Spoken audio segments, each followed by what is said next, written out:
नमस्कार, आप सभी का स्वागत है। बिहार दरोगा पीवाई की डिटेल सॉल्यूशन हम इसको फिर से कंटिन्यू कर रहे हैं, जो हमारा लेटेस्ट एग्जाम हुआ उसको प्रश्न को यहाँ पर शामिल कर रहे हैं। और आज यहाँ पर हम सॉल्यूशन देखेंगे 1275 जो मेंस एग्जाम हुआ था ना, 1275 में जो मेंस एग्जाम हुआ था 2024 में, उसका हम देखेंगे। एक बार आप लोग साउंड वगैरह चेक कर लीजिएगा। यहाँ सब ओके है? अपने यहाँ से साउंड चेक कर लीजिएगा। हाँ, तो हम क्या बोले कि 1275 जो मेंस एग्जाम हुआ था आपको 2024 में, उसका हम सब्जेक्ट वाइज सॉल्यूशन शुरू कर रहे हैं। और यहाँ पर हम पहला क्या कर रहे हैं, पॉलिटी भारतीय राज्य व्यवस्था से आपको शुरू कर रहे हैं। और यहाँ पर देखिए क्या है कि हम आपको सिखाते हैं कि पीवाई क्यू से तैयारी कैसे किया जाता है, क्योंकि पीवाई क्यू ही अगर बढ़िया से कर लेते हैं तो हमारा क्या होता है 80 से 90% सुपर सिलेबस क्या होता है, कवर हो जाता है, अगर उसको बढ़िया से करते हैं तब। ठीक है, चलिए। और वही हमको समझाने का मेन उद्देश्य है। अच्छा, इसमें देखिएगा भारतीय राज्य व्यवस्था में 2024 में तो कितना है कि 13 प्रश्न पूछा गया था। कितना? 13 प्रश्न आपको पूछा गया था। पेन चेंज कर देते हैं बाबू, रुकिएगा। इसमें आपको 13 प्रश्न पूछा गया था। अब देखिए, ये वीडियो अगर क्या है, आप लोग देखिएगा अगर एप्लीकेशन पर, तो इसका पीडीएफ रहेगा, वीडियो के नीचे ही रहेगा, तो वहां से आप डाउनलोड कर लीजिएगा। ठीक है, या तो जहाँ पीडीएफ सेक्शन बना हुआ वहां पर रहेगा, वहां से डाउनलोड कर लीजिएगा। और जो भाई बहन यूट्यूब पर देखिएगा, इसका पीडीएफ डाउनलोड करना होगा तो the selection Guru Telegram channel पर दे देंगे, वहां से आप डाउनलोड कर लीजिएगा। साथ ही क्या है कि इस कोर्स का फीस बहुत ही कम कर दिया गया है आप लोग के डिमांड पर, है ना। तो इसमें क्या है, इसमें एडमिशन ले सकते हैं। टोटल आपको बोल सकते हैं कि 125 के आसपास इसमें लेसन है। अगर इसको आप कंप्लीट कर लेते हैं तो मान के चलिए कि बिहार दरोगा क्वालिफाई करना आपके लिए काफी ज्यादा आसान हो जाएगा। मतलब क्या है, देखिए समझिएगा। इसका पूरा वीडियो देख लीजिएगा और जो हम 30 को सेट करवा रहे हैं वो कर लीजिएगा, तो आपको प्री कोई भी रोकने वाला नहीं है ना, मेंस भी कोई भी रोकने वाला आपको नहीं है। एकदम दिमाग में क्लियर रखिएगा। आइए, तो चलिए शुरुआत करते हैं दोस्त। 10 सिलेक्शन गुरु एप्लीकेशन पे पूरा क्लास आपको चल रहा है। आइए, प्रत्येक लेसन किस तरह से होता है आपको पहले समझा देते हैं। देखिए, पहले हम क्या करते हैं यहाँ पर कि जो क्वेश्चन पूछा गया है वो क्वेश्चन लिया जाता है। और क्वेश्चन के बाद क्या होता है, एक नोट कीजिएगा, जो क्वेश्चन पूछा जाता है वो क्वेश्चन लिया जाता है। उसका फिर क्या आपको सॉल्यूशन करवाया जाता है, उसका क्या आपको सॉल्यूशन करवाया जाता है। और उसके बाद क्या है कि उसमें जो पीडीएफ में जो इंफॉर्मेशन रहता है, पीडीएफ को भी क्या कर दिया जाता है, पढ़ दिया जाता है, ताकि आपका क्या हो जाए, रिवीजन हो जाए। और आपका काम क्या है कि वीडियो देखने के बाद पीडीएफ को डाउनलोड करके फिर से क्या करना होता है, आपको पढ़ना होता है। ठीक है, चलिए। और साथ में ये भी आपको हिंट करते चलते हैं कि तैयारी कैसे किया जाता है। कोई क्वेश्चन पूछा गया है तो कैसे हम टॉपिक को फाइंड आउट करते हैं। देखिए, जितना भी भाई बन जुड़ गए हैं सबको एक बार ही स्वागत है। अब यहाँ चुपचाप लेसन पे क्या कीजिए, फोकस कीजिए। ठीक है, चलिए। तो देखिए, पहले यहाँ बताया क्या कि 1275 का जो मेंस एग्जाम हुआ था आपको 25/2/2024 को, मतलब बोल सकते हैं कि मेंस एग्जाम कब हुआ है, तो मेंस एग्जाम हुआ है आपको 25 फरवरी को हुआ था। अब देखिए, यहाँ पर जो प्रश्न टोटल कितना है, आपको 13 प्रश्न पूछा गया। मतलब भारतीय राज्य व्यवस्था बोल सकते हैं बहुत ही इंपॉर्टेंट आपका भूमिका निभाता है। इसमें पहला क्वेश्चन पूछा गया है कि समान नागरिक संहिता का प्रावधान भारतीय संविधान के अनुच्छेद के अंतर्गत है। इसको बोलते हैं यूनिवर्सल सिविल कोड की बात करता है, किस अनुच्छेद में है। ये क्वेश्चन कहां से पूछा गया है, आपको directive principle of state policy से, मतलब कि राज्य के नीति तत्व से क्वेश्चन पूछा गया है। तो इसका मतलब ये हुआ कि राज्य के नीति तत्व पूरा क्या करना, आपको पढ़ जाना है, महत्वपूर्ण क्षेत्र को याद कर जाना है। साथ ही मौलिक अधिकार, और बोल सकते हैं कि मौलिक कर्तव्य को भी तीनों को इंटरलिंक करके पढ़ना है, क्योंकि ऑलरेडी सारा चीज हम बता चुके हैं पहले, मौलिक अधिकार वगैरह। तो यहाँ पर क्वेश्चन जो पूछा गया है नीति तत्व, इसके बारे में मोटा मोटी हम चर्चा करके आगे बढ़ेंगे। ठीक है ना। पिछले लेसन आप देखते हुए आइएगा तो पूरा पूरा चीज क्या है सब आप बतावल है। मतलब बोल सकते हैं कि सेम टॉपिक से क्वेश्चन आपको आ रहा है, नीति तत्व से कम बोल सकते हैं 8-10 बार क्वेश्चन पूछा जा चुका है। अब आते हैं, तो देखिए अनुच्छेद बाबू 44 में क्या है कि आपको समान नागरिक संहिता के बारे में चर्चा है। अब समझना क्या है कि समान नागरिक संहिता की बात करते हैं, याद करना भुलाइएगा। तो देखिए 4-4 बरोबर है, तो मतलब कि समान नागरिक संहिता अनुच्छेद 44 में है। तो एक बात ध्यान रखिएगा कि गोवा एकमात्र ऐसा राज्य था जहां पर यूनिफॉर्म सिविल कोड लागू था। हालांकि आजादी के बाद उत्तराखंड पहला ऐसा राज्य बन गया है जिसने समान नागरिक संहिता का किया फिर से लागू किया है। मतलब पहले आजादी के पहले, मतलब आजादी तक या अभी तक बोल सकते हैं कि गोवा में यूनिफॉर्म सिविल कोड लागू था। उसके बाद कहा कि उत्तराखंड फिर से कहा कि आपको लागू किया आजादी के बाद। ठीक है, तो मतलब बोल सकते हैं कि गोवा में भी लागू है और उत्तराखंड में भी आपको क्या है, आपको लागू हो चुका है। अब आगे चलिएगा। अनुच्छेद 40 में क्या है, ग्राम पंचायत के बारे में चर्चा है। क्या है, ग्राम पंचायत के बारे में चर्चा का अनुच्छेद 40 में है। और अनुच्छेद 43 की बात करते हैं। यहाँ पर क्या है कि मजदूर के वेतन वगैरह की बात करता है कि मजदूर को निर्वाह योग्य मजदूरी मिलना चाहिए। अनुच्छेद 43 बोलता है कि मजदूर को निर्वाह योग्य मजदूरी मिलना चाहिए। 43 का आपको ए भी याद करना है और 43 का क्या करना, आपको बी भी याद करना, दोनों महत्वपूर्ण है। 43 का बी ऑलरेडी क्वेश्चन पूछा जा चुका है बिहार दुर्गा में। 43 का ये बोलता है कि कोई आपको उद्योग धंधा है, उसके मैनेजमेंट में मजदूर की भी सहभागिता लिया जाएगा, मजदूर की भी भूमिका होना चाहिए। और 43 भी क्या है, आपको सहकारी समिति, कोऑपरेटिव सोसाइटी की बात बोलता है, सहकारी समिति की गठन की बात बोलता है। यही क्वेश्चन बिहार दुर्गा में ऑलरेडी पूछा जा चुका। क्लियर हो गया। अब अनुच्छेद 35 की बात करता है, तो अनुच्छेद 35 बोलता है कि संसद को यह अधिकार दिया गया है कि मौलिक अधिकार से संबंधित कानून बना सकती है। कौन बना सकती है? संसद। अनुच्छेद 12 से 35 तक क्या है, मौलिक अधिकार, फंडामेंटल राइट के बारे में क्या आपको चर्चा किया गया है। क्लियर हो गया। अब आइए, अब देखिए क्या है इसमें जो आपको चीजें लिखा गया उसको सारी चीज को बताते हैं। पहले समझते हैं क्या कि जैसे नीति तत्व की बात बोला, क्या बोला? नीति तत्व की बात बोला। तो यह क्या है, सरकार के लिए बोल सकते हैं कि इंस्ट्रक्शन है, इंस्ट्रक्शन है। सरकार के लिए क्या होता है, नीति तत्व क्या इंस्ट्रक्शन होता है। और इसका वर्णन जो है, भाग आपको क्या है, भाग आपको बोल सकते हैं 4 में, संविधान के भाग 4 में, मतलब मूल संविधान में इसका वर्णन है। अनुच्छेद कहाँ है, 38 से 51 तक इसका क्या आपको चर्चा है।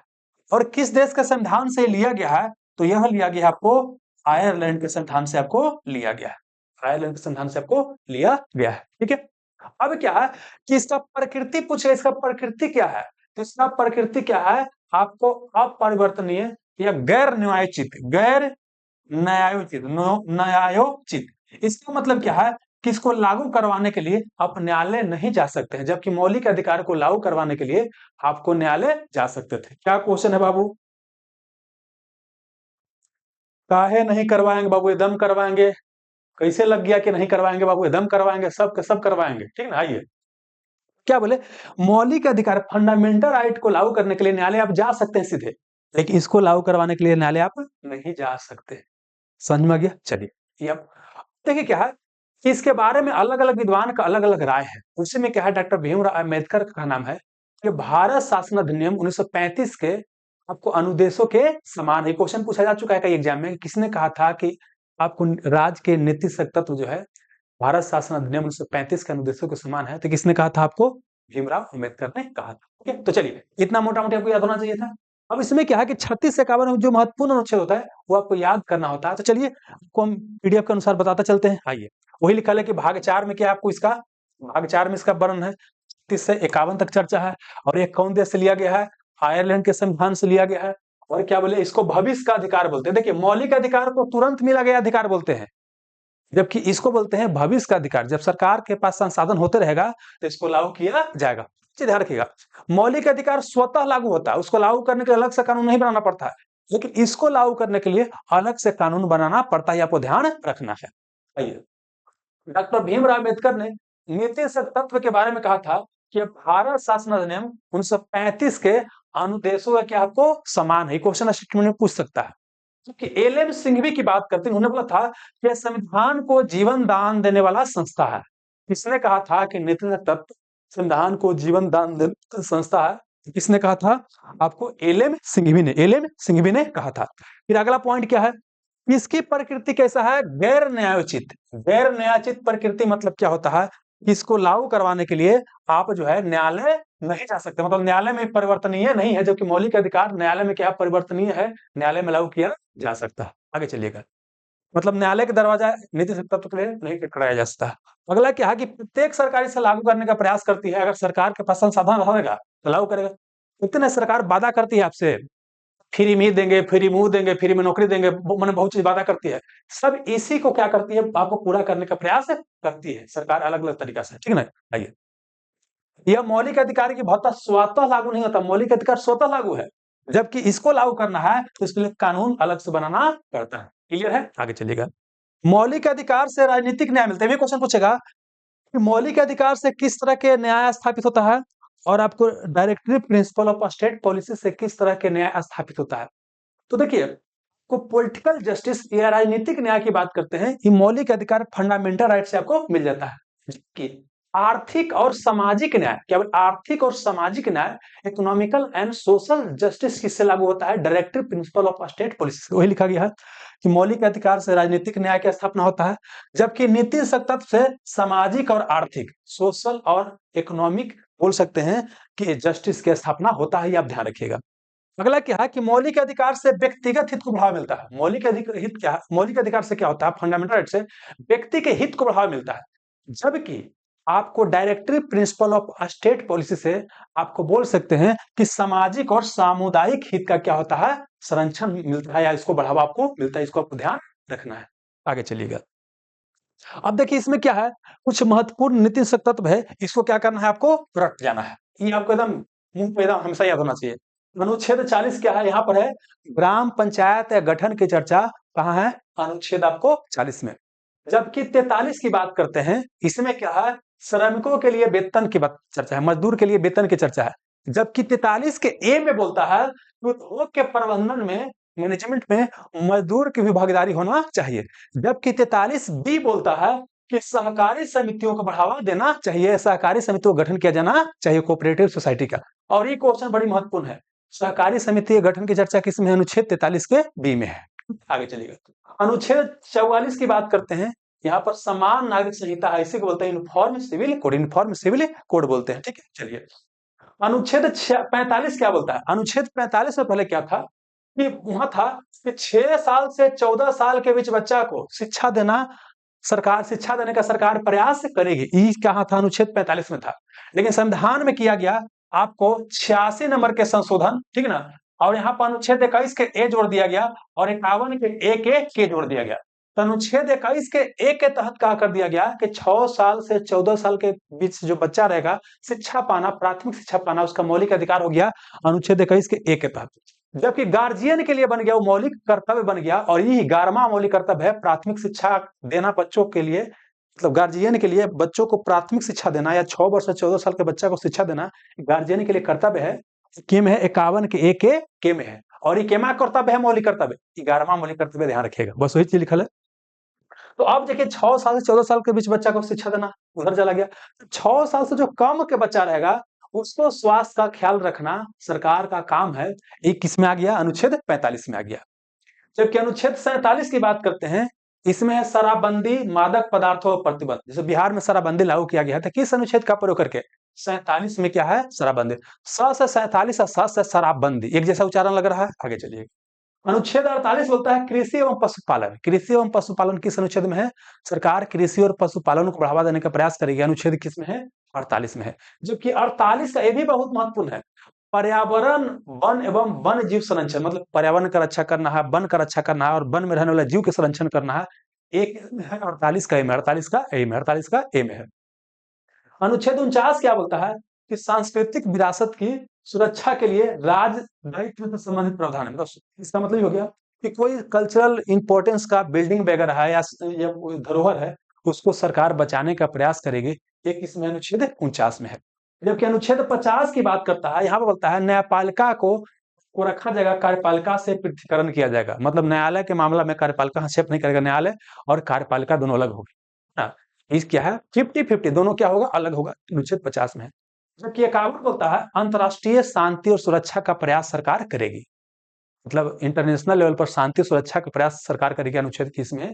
51। किसमें? आपको 51 में। बस वही चीज लिखा गया वो यहाँ पर है ना। चलिए, और यहाँ देखिए आपको हिंट दिया गया है कि मौलिक अधिकार, मौलिक कर्तव्य और नीति तत्व को रिलेट करके पढ़िएगा तो आपको लंबा समय तक याद रहेगा, अदरवाइज आपको याद नहीं रहेगा। ठीक है। बाकी अनुच्छेद 35 के बारे में बता चुके हैं कि संसद मौलिक अधिकार को लागू करने के लिए कानून बना सकती है। बस हो गया। चलिए, वो क्वेश्चन था हमारा बाबू 1 नंबर। अब देखिए, अब जो हमारा क्वेश्चन सेकंड क्या है, उपराष्ट्रपति को पद से कैसे हटाया जाता है? उपराष्ट्रपति को पद से कैसे हटाया जाता है? तो मतलब ये हो गया कि विभिन्न संवैधानिक पदाधिकारियों को कैसे हटाया जाता है। इसमें दो चीज याद रखिएगा, राष्ट्रपति उपराष्ट्रपति दोनों को हटाने की प्रक्रिया को आप याद रखिएगा। थोड़ा समझा देते हैं। यहाँ पर आइए, पहले क्या देखिए, राष्ट्रपति की बात करते हैं और एक तरफ क्या बात करते हैं? उपराष्ट्रपति। राष्ट्रपति की बात करते हैं, समझिएगा। राष्ट्रपति को हटाने की प्रक्रिया को बोलते हैं इम्पीचमेंट या महाभियोग। क्या बोलते हैं? महाभियोग बोलते हैं। जबकि इसके लिए उपराष्ट्रपति को हटाने के लिए महाभियोग का प्रयोग नहीं किया जाता है। देखिए, जो राष्ट्रपति पर महाभियोग लगाया जाता है, ये किस आधार पर लगाया जाता है? संविधान का उल्लंघन करने पर। क्या बोले आपको? संविधान का उल्लंघन कर रहा है या संविधान का अतिक्रमण कर रहा है, तब क्या है, राष्ट्रपति के ऊपर महाभियोग लगाया जा सकता है। और महाभियोग की चर्चा क्या है? अनुच्छेद आपको 61 में है। और किस देश के संविधान से लिया गया है? तो ये आपको लिया गया है अमेरिका के संविधान से आपको लिया गया है। देखिए, संसद की बात करते हैं। संसद में होता है 2 हाउस। संसद में क्या होता है? 2 हाउस होता है। निचला को लोकसभा बोलते हैं, ऊपरा को राज्यसभा बोलते हैं। देखिए, राष्ट्रपति के ऊपर महाभियोग की प्रक्रिया कहीं भी शुरू हो सकता है। राज्यसभा से भी या लोकसभा कहीं से शुरू हो सकता है। एक हाउस में से आएगा, इसमें 2/3 बहुमत से अगर पारित हो गया, फिर अगला हाउस में जाएगा, वहां से भी पारित हो गया। क्या है कि महाभियोग की प्रक्रिया संपन्न माना जाएगा। मतलब यहाँ पर दोनों जगह क्या विशेष बहुमत की आवश्यकता पड़ता है। और यह प्रक्रिया थोड़ा क्या होता है? कठिन होता है, लेकिन शुरू कहीं भी किया जा सकता है। अब कहीं भी इस प्रक्रिया शुरू किया जाता है तो राष्ट्रपति को 14 दिन पहले का नोटिस दिया जाता है कि अपना रखिए कि भाई आपके ऊपर क्यों नहीं किया जाए, आपके ऊपर महाभियोग की प्रक्रिया शुरू हो रहा है। 14 दिन का नोटिस दिया जाता है। ये क्या है? राष्ट्रपति के ऊपर महाभियोग की प्रक्रिया हो गया। अब उपराष्ट्रपति की बात करते हैं। उपराष्ट्रपति के ऊपर महाभियोग की प्रक्रिया नहीं लगाया जाता है। इसको हटाने का विधान क्या है? कि इसको राज्यसभा में, क्या बोले आपको? राज्यसभा में जब भी इसको हटाने की प्रक्रिया शुरू किया जाएगा राज्यसभा में, क्योंकि उपराष्ट्रपति राज्यसभा का पदेन सभापति होता है। जो उपराष्ट्रपति होगा वही राज्यसभा क्या होगा? आपको सभापति होगा। तो जब भी उपराष्ट्रपति को हटाने की प्रक्रिया शुरू होगा, कहाँ होगा? आपको राज्यसभा। राज्यसभा में शुरू होगा। अच्छा, राज्यसभा में शुरू होगा, उसके बाद यहां से अगर पारित हो जाएगा तो फिर कहाँ जाएगा? लोकसभा में। लेकिन लोकसभा में शुरू नहीं होगा। लोकसभा में क्या चाहिए आपको? साधारण बहुमत। क्या चाहिए आपको? साधारण बहुमत। साधारण बहुमत मतलब होता है कि जितना भी उपस्थित है ना, उसका बहुमत को बोलते हैं साधारण बहुमत। और राज्यसभा में क्या होता है? इफेक्टिव बहुमत की आवश्यकता पड़ता है। मतलब जितना उपस्थित है उसका भी बहुमत से क्या है, मतलब बोल सकते हैं कि उपराष्ट्रपति को हटाने के लिए राज्यसभा में जब भी आगे प्रक्रिया शुरू किया जाएगा और उसके बाद कहाँ जाएगा? लोकसभा में। लोकसभा में साधारण बहुमत की आपको आवश्यकता पड़ता है, ये आपको ध्यान रखना है। और यहाँ पर भी क्या है, अगर हटाना है तो 14 दिन पहले इसको नोटिस देना पड़ता है। और इसको हटाने के लिए प्रक्रिया की बात करते हैं। अनुच्छेद क्या है आपको? 67 में। अनुच्छेद क्या आपको? 67 में इसका क्या आपको चर्चा है? अनुच्छेद 67 में चर्चा है। एक और ध्यान रखिएगा, उपराष्ट्रपति या राष्ट्रपति के चुनाव से संबंधित कोई भी विवाद होता है तो उसका निपटारा सुप्रीम कोर्ट करेगा। मतलब जब भी इसका विवाद उठेगा राष्ट्रपति उपराष्ट्रपति का, उसका निपटारा कौन करेगा? सुप्रीम कोर्ट करेगा। और उसी का निर्णय अंतिम होता है। और इसकी चर्चा कहाँ? अनुच्छेद 71 में है। इतना कम से कम आपको पता होना चाहिए था। क्लियर है दोस्त? अब आइए क्वेश्चन हम देखते हैं। बोलिए, यहाँ पर दिया गया है क्वेश्चन, उपराष्ट्रपति को पद से हटाया कैसे जाता है? क्या महाभियोग द्वारा? नहीं, महाभियोग की प्रक्रिया के यहाँ चले गए हैं, चुकी है। महाभियोग की प्रक्रिया की बात बोले, यह क्या है? सिर्फ राष्ट्रपति के ऊपर आपको लगता है गलत है। संसद के संकल्प द्वारा, बोलता है संसद के संकल्प द्वारा नहीं, राज्यसभा के संकल्प द्वारा और लोकसभा के साधारण बहुमत द्वारा। सबसे अच्छा ये होगा, संसद और आधे से अधिक विधानसभा द्वारा नहीं, विधानसभा के द्वारा कोई चर्चा नहीं आता है। यहाँ सबसे अच्छा हुआ क्या कि राज्यसभा क्या? संकल्प द्वारा। बाकी इसको पढ़ लेते हैं, इसमें कुछ अगर नया चीज मिलेगा तो। बोलता है कि उपराष्ट्रपति को हटाने की प्रक्रिया भारतीय संविधान के किस अनुच्छेद में है? अनुच्छेद 67 के बी में। मतलब अनुच्छेद 67 में इसका क्या आपको वर्णन है। अगला क्या है कि जब भी इस तरह के हटाने के प्रस्ताव लाना है तो कितना दिन पहले नोटिस देना होता है? 14 दिन पहले क्या होता है? नोटिस देना होता है कि आपको हटाया जा रहा है। अपना विचार रखिए या अपना पक्ष रखिए। भारत के उपराष्ट्रपति को हटाने का प्रस्ताव केवल कहां पेश किया जा सकता है? राज्यसभा में। शुरुआत कहां होगा? केवल राज्यसभा में होगा। और संविधान में कहा गया है कि उपराष्ट्रपति को पूर्ण बहुमत अर्थात सदन के सभी उपस्थित सदस्यों के बहुमत या तत्कालीन सदस्यों का बहुमत। मतलब देखिए, पूर्ण बहुमत या इफेक्टिव मेजोरिटी मतलब क्या होता है? तो देखिए, राज्यसभा में मान लीजिए 250 को मेंबर है, तो 250 को मेंबर है तो सबको रहना जरूरी नहीं है। जितना उपस्थित है उसका बोल सकते हैं कि सदन के सभी उपस्थित सदस्यों के आपको बहुमत, मतलब जितना उपस्थित है, मान के समझिए क्या है कि आपको 200 उपस्थित है तो 200 का बहुमत कितना हो जाएगा? 101 हो जाएगा। और आप कर दीजिएगा, +1 जोड़ दीजिएगा, है ना? तो उस समय उतना क्या है? मेजोरिटी द्वारा पारित होना चाहिए। और उसके बाद कहाँ जाएगा? लोकसभा में। और लोकसभा में क्या चाहिए? साधारण बहुमत। क्या चाहिए आपको? साधारण बहुमत चाहिए, ठीक है ना? बस वही चीज यहाँ पर आपको लिखल है। आइए, अगला क्या है? वही चीज लिखल है कि उपराष्ट्रपति को अगर निर्वाचन से संबंधित कोई विवाद होता है तो निर्णय कौन करेगा? सर्वोच्च न्यायालय। और ये सर्वोच्च न्यायालय क्या है कि मूल क्षेत्राधिकार में आता है, ओरिजिनल जुरिस्डिक्शन में आता है। इसकी चर्चा किस अनुच्छेद में? अनुच्छेद कितना है? आपको 71 में चर्चा है राष्ट्रपति उपराष्ट्रपति के चुनाव के विवाद के बारे में। बस वही चीज लिखल है। आइए अगला क्वेश्चन क्या है, अगला इसमें पॉइंट क्या है? देखिए भारत में क्या उपराष्ट्रपति देश में दूसरा सबसे बड़ा पद है। पहला स्थान रैंकिंग में कौन आता है? राष्ट्रपति। राष्ट्रपति पहला स्थान पर है और दूसरा स्थान पर कौन है आपको? उपराष्ट्रपति। ध्यान रखिएगा। चलिए, और भारतीय संविधान का अनुच्छेद 63 में उपराष्ट्रपति के पद का उल्लेख है। 63 में क्या उपराष्ट्रपति के पद है और 67 में हटाने की प्रक्रिया का उल्लेख है। अच्छा, उपराष्ट्रपति का पद कहां से लिया गया है? तो उपराष्ट्रपति का पद लिया गया है अमेरिका के ही संविधान से लिया गया है। ठीक है, आगे चलेगा। उपराष्ट्रपति के पद अमेरिकी संविधान से लिया गया है। महाभियोग की प्रक्रिया द्वारा राष्ट्रपति को हटाया जाता है और महाभियोग की प्रक्रिया अनुच्छेद 61 में है। ये अमेरिका के संविधान से लिया गया। एक पॉइंट और ध्यान रखना कि अमेरिका के उपराष्ट्रपति या भारत के उपराष्ट्रपति अंतर है। भारत में क्या है कि कोई उपराष्ट्रपति राष्ट्रपति के रूप में, जैसे राष्ट्रपति नहीं है तो उपराष्ट्रपति क्या होता है कि राष्ट्रपति के रूप में कार्य करता है। लेकिन मैक्सिमम इंडिया में 6 महीना तक ही क्या है कि उपराष्ट्रपति राष्ट्रपति के रूप में कार्य कर सकता है। लेकिन अमेरिका में क्या है कि अगर राष्ट्रपति मर गया तो उपराष्ट्रपति कार्य करना शुरू करेगा। शेष जितना कार्यकाल होगा 2 साल 3 साल जितना कार्यकाल रहेगा तब तक कार्य करता रहेगा। लेकिन भारत में सिस्टम नहीं। भारत में क्या है कि मैक्सिमम जो है 6 महीना तक ही उपराष्ट्रपति राष्ट्रपति के रूप में कार्य कर सकता है और 6 महीने के अंदर चुनाव करके नया राष्ट्रपति नियुक्त करना होता है। ये आपको ध्यान रखना है। चलिए, तो 2 क्वेश्चन हमारा हो गया। अब आइए, ये बहुत महत्वपूर्ण क्वेश्चन ये भी है। यहां पर क्या है, आपातकाल से देखिए प्रश्न आपको पूछा गया दोस्त। आपातकाल में कौन सा अनुच्छेद निष्क्रिय नहीं होता है? बोलता है कि इमरजेंसी में कौन सा अनुच्छेद निष्क्रिय नहीं होता है। देखिए, अगर हमारे यहाँ आपातकाल की बात बोलता है तो हमारे यहाँ क्या है कि अनुच्छेद 352 में, 356 में और 300 बोल सकते हैं आपको 60 में। यहाँ पर क्या आपातकाल की चर्चा है। अनुच्छेद 352 356 60 चर्चा जोड़ते जाइए हो जाएगा। तो यहाँ जो 352 जो आपातकाल है इसे बोलते हैं राष्ट्रीय आपातकाल। क्या बोलते हैं आपको? राष्ट्रीय आपातकाल। राष्ट्रीय आपातकाल बोलते हैं। ये ऐसा करते हैं, यहाँ लिखते हैं तो ज्यादा अच्छा आपको दिखाई देगा। अनुच्छेद 352 की बात बोलते हैं, 356 की बात बोलते हैं, 360 की बात बोलते हैं। इसे बोलते हैं राष्ट्रीय आपातकाल। राष्ट्रीय आपातकाल बोलते हैं, आपातकाल बोलते हैं। इसको नेशनल इमरजेंसी भी बोलते हैं। और यहाँ 356 को बोलते हैं संवैधानिक आपातकाल। संवैधानिक आपातकाल।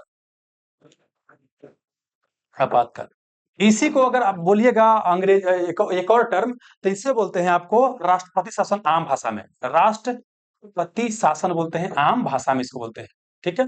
और 356 को बोलते हैं वित्तीय आपातकाल, फाइनेंशियल इमरजेंसी, वित्तीय आपातकाल।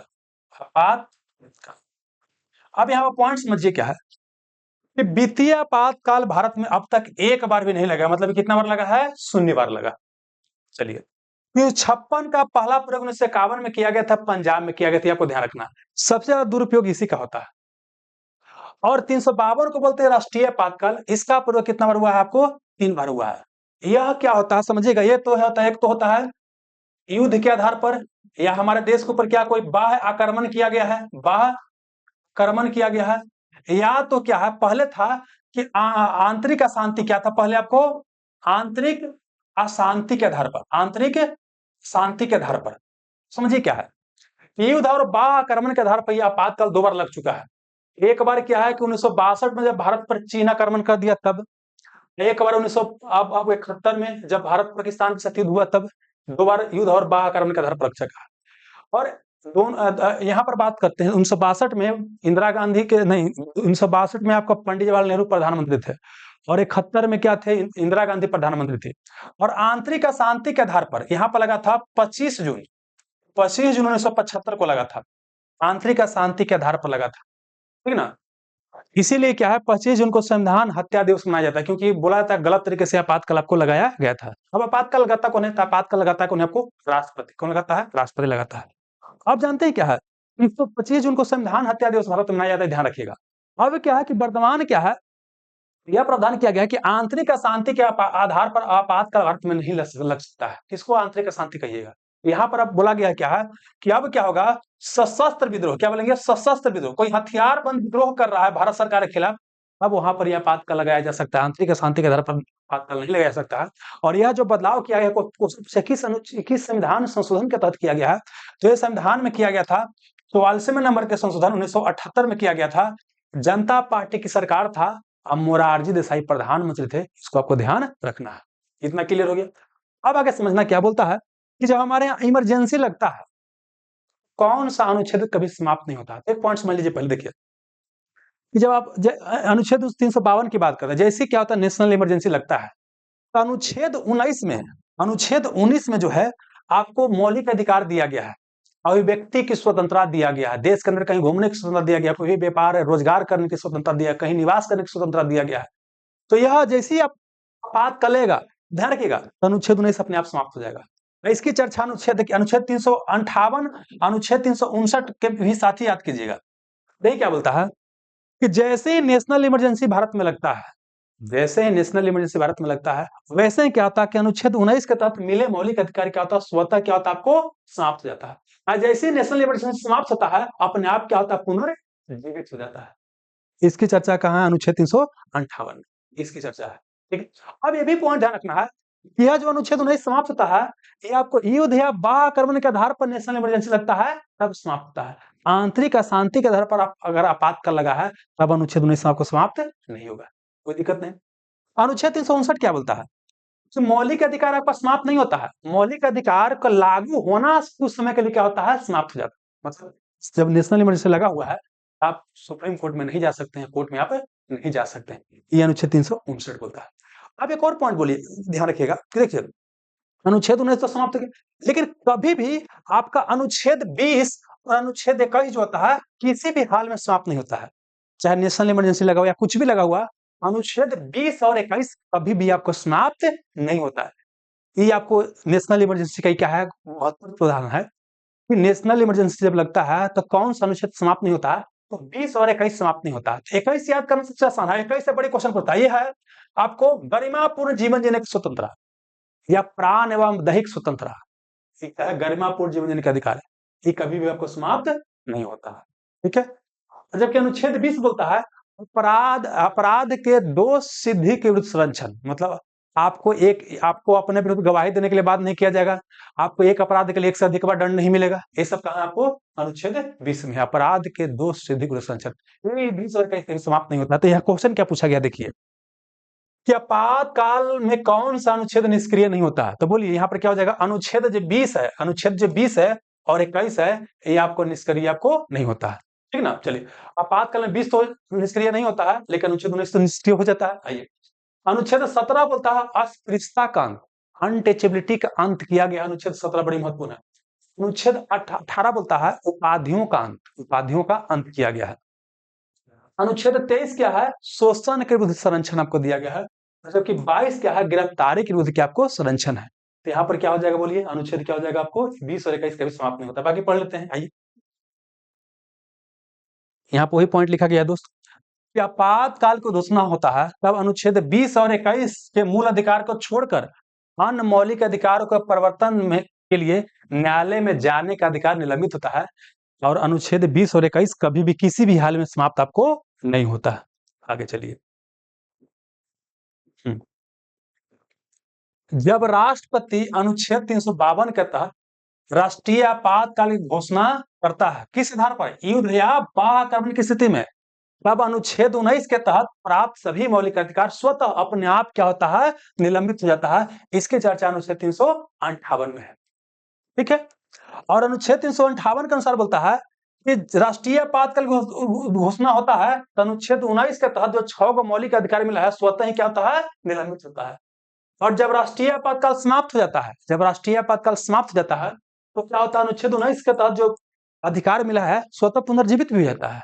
समझ में आ रहा ना, आगे चलिएगा, ध्यान रखिएगा, जब सशस्त्र विद्रोह के आधार पर राष्ट्रीय आपातकाल लगता है, इसी को आंतरिक आपातकाल बोलते हैं, तो इस समय क्या होता है, अनुच्छेद 19 के तहत मूल अधिकार समाप्त आपको नहीं होता है।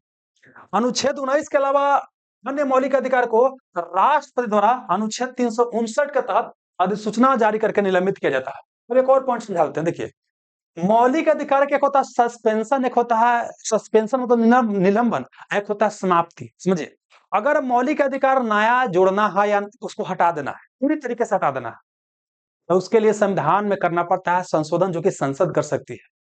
क्लियर है, लेकिन टेम्पोररी रूप से समाप्त करना है कोई मौलिक अधिकार को, टेम्पोररी रूप से, कुछ समय के लिए। यही काम कौन करता है? राष्ट्रपति। ये काम संसद नहीं करता, कौन करता है? राष्ट्रपति करता है। ठीक है ना? तो वही चीज यहाँ पे लिखा गया है कि अनुच्छेद 19 के अलावा अन्य मौलिक अधिकार को समाप्त करना है। अनुच्छेद 359 के तहत राष्ट्रपति कर सकता है कुछ समय के लिए, लेकिन पूरी तरीके से समाप्त करना है तो यह काम संसद संविधान में संशोधन करके करेगा। ठीक है ना? जैसे एग्जाम्पल के लिए संपत्ति का अधिकार अनुच्छेद 31 में था, मौलिक अधिकार था। संपत्ति के अधिकार को हटाना था कि ना भैया संपत्ति का अधिकार मौलिक अधिकार नहीं रहेगा, तो उसके लिए संविधान में संशोधन किया गया। ठीक है ना? 44 नंबर का संशोधन किया गया, 1978 में किया गया। और उसको फिर क्या किया गया? हाँ, उसको कहाँ डाला गया? आपको मौलिक अधिकार को हटा करके उसको डाला गया विधिक अधिकार में डाला गया, तो उसके लिए संविधान में आपको संशोधन करना पड़ा। ठीक है ना? आइए, उस तरह से क्या है कि 6 साल से 14 साल के बीच बच्चा को शिक्षा देना मौलिक अधिकार बनाना था, तो अनुच्छेद 21 का ए जोड़ा गया, संसद जोड़ा, है ना? आइए, वही चीज लिखल है। हाँ, अनुच्छेद 20 बाबू जो बता दी, वही चीज यहाँ पे लिखा गया है। क्या है अनुच्छेद 20? कि दोष सिद्ध कृत संरक्षण है। किसी व्यक्ति को उस अपराध के लिए दंडित नहीं किया जाएगा जो अपराध करने के समय कानूनता अपराध नहीं था। मान लीजिए कि हम कोई अभी काम किए हैं, हो सकता है कि 5 साल के बाद वो अपराध हो जाए, लेकिन अभी अपराध नहीं है, तो हम वो काम करेंगे तो उसको एग्जाम्पल के सिंपल से बताते हैं। रुक गया क्या बाबू? नहीं रुका हुआ नहीं। जैसे एग्जाम्पल के लिए समझाते हैं। जैसे देखिए, पॉर्न के कंटेंट को शेयर करते हैं तो वहां पर क्या है कि अपराध है, ये कीजिएगा तो आपको दंड मिलेगा। लेकिन पॉर्न देख रहे हैं अपने रूम में, तो यह क्या है कि अनुच्छेद 21 के तहत निजता का अधिकार है, कि आपको कानून का उल्लंघन नहीं कर रहे हैं। ठीक ना? तो मान लेते हैं कि अभी कानून क्या है कि पॉर्न देख रहे हैं, तो आप क्या है कि आपको मौलिक अधिकार, मतलब पॉर्न देख रहे हैं तो कानून का उल्लंघन नहीं है। लेकिन 5 साल बाद ऐसा कानून बन जाता है कि पॉर्न घर में कंजप्शन भी कर रहे हैं, तो ये क्या है? आप उल्लंघन करें कानून का। तो हम आज मान लीजिए कि देख रहे हैं, 5 साल के बाद ही हमको इसलिए दंडित नहीं किया जाएगा कि आप 5 साल पहले काम कर रहे थे। मतलब जो अपराध के समय जो कानून रहता है, उसी के अनुसार आपको दंड मिलेगा, ये अनुच्छेद 20 बोलता है ना? अपराध के समय जो दंड था, उसी के अनुसार क्या होगा? दंड दिया जाएगा। और एक अपराध के लिए क्या है, बार-बार आपको दंड नहीं दिया जाएगा, और अपने विरुद्ध गवाही देने के लिए आपको बाध्य नहीं किया जाएगा। जबकि अनुच्छेद 21 की बात करते हैं, जीवन और व्यक्तिगत स्वतंत्रता का अधिकार है, या गरिमापूर्ण जीवन जीने का अधिकार है। ये क्वेश्चन आगे पूछा गया है, तो जहाँ पूछा गया है वहां पर और डिटेल्स इसके बारे में जानकारी देंगे। अनुच्छेद 21 का बड़ी महत्वपूर्ण। आइए बाबू, अब यहाँ पर आइए, अगला क्वेश्चन देखिए। बोलता है कि लोकसभा अध्यक्ष और उपाध्यक्ष दोनों अनुपस्थित हो तो लोकसभा की बैठक को सुगम कौन बना सकता है? लोकसभा अध्यक्ष और उपाध्यक्ष आपको नहीं है, ठीक ना? अब बोलता है कौन इसको आपको बनाएगा। समझिएगा बाबू क्या होता है। देखिए, लोकसभा की बात करते हैं। लोकसभा, तो लोकसभा में कई सारा मेंबर होता है। इस बैठक होगा तो बैठक को संचालन करने के लिए क्या होता है? एक आपको क्या होता है? अध्यक्ष की नियुक्ति किया जाता है। और अध्यक्ष अगर नहीं है तो कौन करेगा काम? उपाध्यक्ष करेगा। अगर उपाध्यक्ष भी नहीं है ना, तो बोलते हैं कि सभापति सभापति पैनल होता है। क्या होता है? सभापति पैनल होता है। इसी को बोल सकते हैं कि अध्यक्ष का क्या होता है? पैनल होता है। इसमें बोल सकते हैं कि 10 के आसपास क्या होता है? व्यक्ति होता है, ठीक ना? सीनियर लोग होता है। तो अगर क्या है कि अध्यक्ष नहीं है, जैसे लोकसभा का मीटिंग होगा तो उसका अध्यक्षता कौन करेगा? लोकसभा अध्यक्ष करेगा। अगर वो नहीं है तो उसको कौन देखेगा? उपाध्यक्ष देगा। और उपाध्यक्ष भी नहीं है, कौन होगा? सभापति पैनल देखेगा। लेकिन अब एक पॉइंट बहुत ध्यान रखना है, महत्वपूर्ण चीज क्या है कि अध्यक्ष और उपाध्यक्ष अगर अनुपस्थित है, एब्सेंट है, कहीं गेल है, पद पर है लेकिन कहीं गया हुआ है, अब वैसी स्थिति में क्या है कि अध्यक्ष उपाध्यक्ष न रहे तो सभापति पैनल में कोई मेंबर इसका अध्यक्षता कर सकता है लोकसभा का। लेकिन अध्यक्ष और उपाध्यक्ष का पद रिक्त है, मतलब कभी चुनाव भी नहीं किया है, अब वहां पर क्या है? सभापति पैनल काम नहीं करेगा। गड़वाइए गड़वाइए नहीं, फिर समझा देते हैं क्या बोले। देखिए, यह बोले अध्यक्ष और उपाध्यक्ष अगर एब्सेंट है, मतलब ये आवे नहीं किया है, पद पर नियुक्त हो गया लेकिन आया नहीं है, दोनों नहीं आया है, तब सभापति पैनल काम करेगा, अध्यक्षता करेगा। लेकिन अब अध्यक्ष उपाध्यक्ष का चुनाव हो भी नहीं किया है, रिक्त है, पदे रिक्त है, तब वहां पर सभापति पैनल आपको काम नहीं करते। आपको ध्यान रखिए, ठीक है? ऐसे क्या होता है? राज्यसभा में क्या होता है? राज्यसभा के सभापति होता है, उप सभापति होता है, और एक क्या होता है? उप सभापति, क्या होता है? आपको पैनल होता है।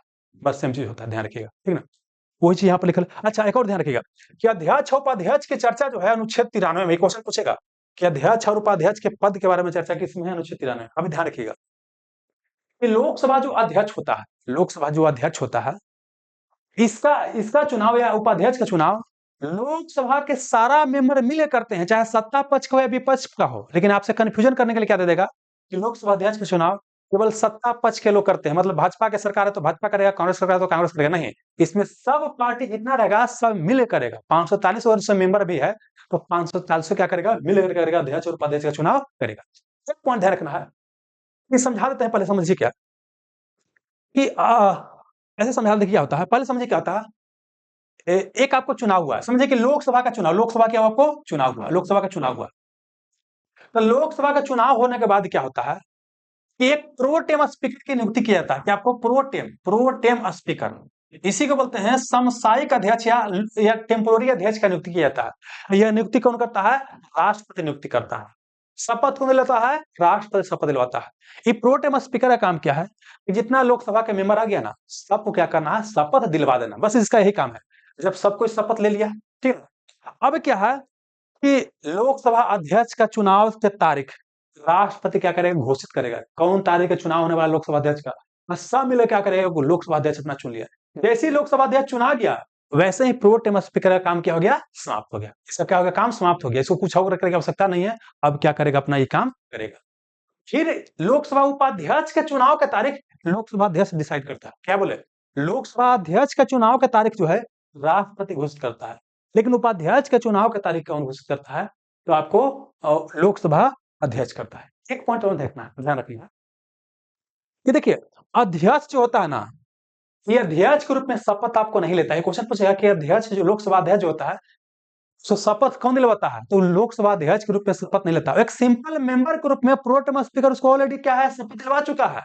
इसी में से क्या है, कोई एगो क्या होगा, आपको अध्यक्ष बन जाएगा। तो मतलब ये हो गया कि लोकसभा अध्यक्ष को कोई शपथ आपको नहीं दिलवाता है। अगला पॉइंट क्या है कि अध्यक्ष को अगर त्याग पद देना है तो उपाध्यक्ष को त्याग पद देगा, और उपाध्यक्ष को त्याग पद देना है तो अध्यक्ष को देगा। क्वेश्चन बहुत सिंपल है कि लोकसभा अध्यक्ष त्याग पद किसको देगा, उपाध्यक्ष को, और उपाध्यक्ष देगा अध्यक्ष को। एक पॉइंट बहुत महत्वपूर्ण है कि लोकसभा और राज्यसभा में कई बार क्या होता है, साधारण विधेयक के मामला में गतिरोध पैदा हो जाता है, गतिरोध पैदा हो जाता है ना, उसी को बोलते हैं मतभेद पैदा हो गया। अब क्या है कि अनुच्छेद 108 में क्या है, संयुक्त अधिवेशन, कॉमन सिटिंग या ज्वाइंट सिटिंग की चर्चा है, संयुक्त अधिवेशन की चर्चा है, अधिवेशन की आपको चर्चा किया गया है। तो संयुक्त अधिवेशन पूछेगा, ये बुलाता कौन है, पूछेगा संयुक्त अधिवेशन, पूछेगा बुलाना, बुलाना, तो बुलाता कौन है, राष्ट्रपति, बुलाता कौन है, राष्ट्रपति। लेकिन इसका पूछेगा अध्यक्षता कौन करता है, अध्यक्षता कौन करता है, इसका अध्यक्षता करता है लोकसभा अध्यक्ष करता है। अगर लोकसभा अध्यक्ष नहीं है तो कौन अध्यक्षता करेगा, भी क्वेश्चन पूछेगा, तो कौन करेगा, लोकसभा का उपाध्यक्ष, उपाध्यक्ष करेगा। अगर क्या किया, लोकसभा अध्यक्ष भी नहीं है, लोकसभा उपाध्यक्ष भी नहीं है, तब कौन करेगा, तब चलना होगा राज्यसभा में। लेकिन राज्यसभा का सभापति यहाँ अध्यक्षता नहीं करेगा, क्योंकि राज्यसभा का सभापति राष्ट्रपति होता है, राष्ट्रपति दोनों में से कोई हाउस का मेंबर नहीं होता है, तो वो अध्यक्षता नहीं करेगा। तो राज्यसभा का जो उप सभापति होगा वो क्या करेगा, वो अध्यक्षता करेगा। मतलब यह बोलेंगे कि राज्यसभा के उप सभापति। तो चलिए एक बार फिर समझा देते हैं, क्वेश्चन पूछेगा संयुक्त अधिवेशन बुलाता कौन है, राष्ट्रपति बुलाता है, उसका अध्यक्षता कौन करता है, लोकसभा अध्यक्ष। लोकसभा अध्यक्ष नहीं है तो लोकसभा उपाध्यक्ष, लोकसभा उपाध्यक्ष भी नहीं है तो राज्यसभा के उप सभापति। और यह किस देश के संविधान से लिया गया है, ऑस्ट्रेलिया के संविधान से लिया गया है। लोकसभा के पास, लोकसभा अध्यक्ष के पास पावर भी होता है, कोई विधेयक धन विधेयक है या नहीं, यह निर्णय कौन करता है, लोकसभा अध्यक्ष करता है। ध्यान रखना है आपको, क्लियर है। चलिए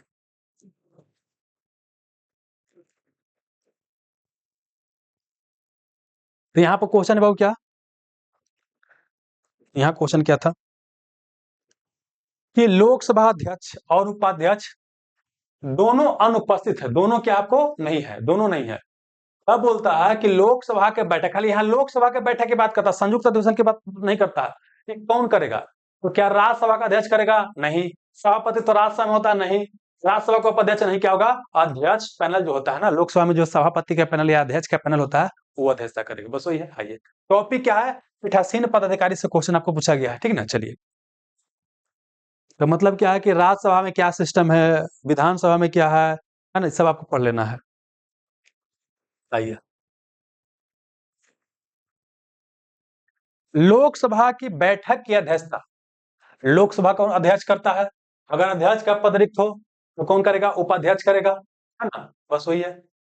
अगर उपाध्यक्ष भी अनुपस्थित हो, ये भी एब्सेंट है, तो लोकसभा अध्यक्ष का एक पैनल होता है, इसी को सभापति पैनल बोलते हैं, तो उसमें से कोई एक सदस्य द्वारा किया जाएगा। लोकसभा अध्यक्ष के पैनल के सदस्यों द्वारा लोकसभा की अध्यक्षता केवल तभी किया जाता है जब लोकसभा अध्यक्ष और उपाध्यक्ष एब्सेंट हो, अनुपस्थित हो। यदि लोकसभा अध्यक्ष और उपाध्यक्ष का पद रिक्त हो, मतलब अभी नियुक्त नहीं हुआ है, ऐसी स्थिति में लोकसभा अध्यक्ष पैनल द्वारा लोकसभा का अध्यक्षता नहीं किया जाता, जो समझा चुके हैं। संसद की संयुक्त बैठक भारत के राष्ट्रपति द्वारा अनुच्छेद 108 के तहत क्या होता है? आपको बुलाया जाता है। आइए बाबू। संसद की संयुक्त बैठक भारत के राष्ट्रपति द्वारा बुलाई जाती है, मगर इसकी अध्यक्षता आपको लोकसभा अध्यक्ष द्वारा किया जाता है। और लोकसभा अध्यक्ष भी एब्सेंट है, तब क्या होगा कि लोकसभा को उपाध्यक्ष करेगा। अगर वो भी नहीं है, लोकसभा के अध्यक्ष और उपाध्यक्ष दोनों नहीं है, तब क्या होगा कि इसका अध्यक्षता करता है राज्यसभा के सभापति द्वारा किया जाता है। ठीक है, अब बाकी एक पॉइंट लिखल है, ध्यान रखिएगा कि राज्यसभा के सभापति अर्थात उपराष्ट्रपति के द्वारा संसद के संयुक्त अधिवेशन की अध्यक्षता आपको नहीं किया जाता। क्लियर हो गया दोस्त? चलिए अब आइए,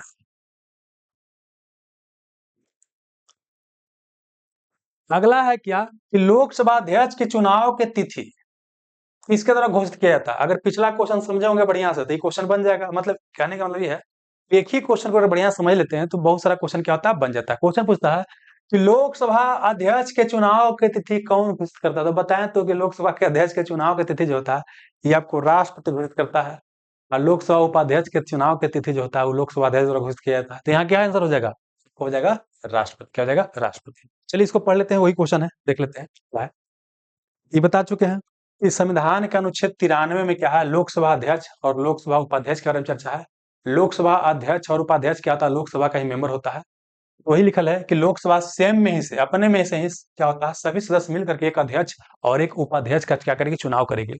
लोकसभा अध्यक्ष के चुनाव की तिथि राष्ट्रपति निर्धारित करती है, राष्ट्रपति निर्धारित करता है, जबकि लोकसभा के सदस्यों के बीच से ही लोकसभा अध्यक्ष का चुनाव होता है।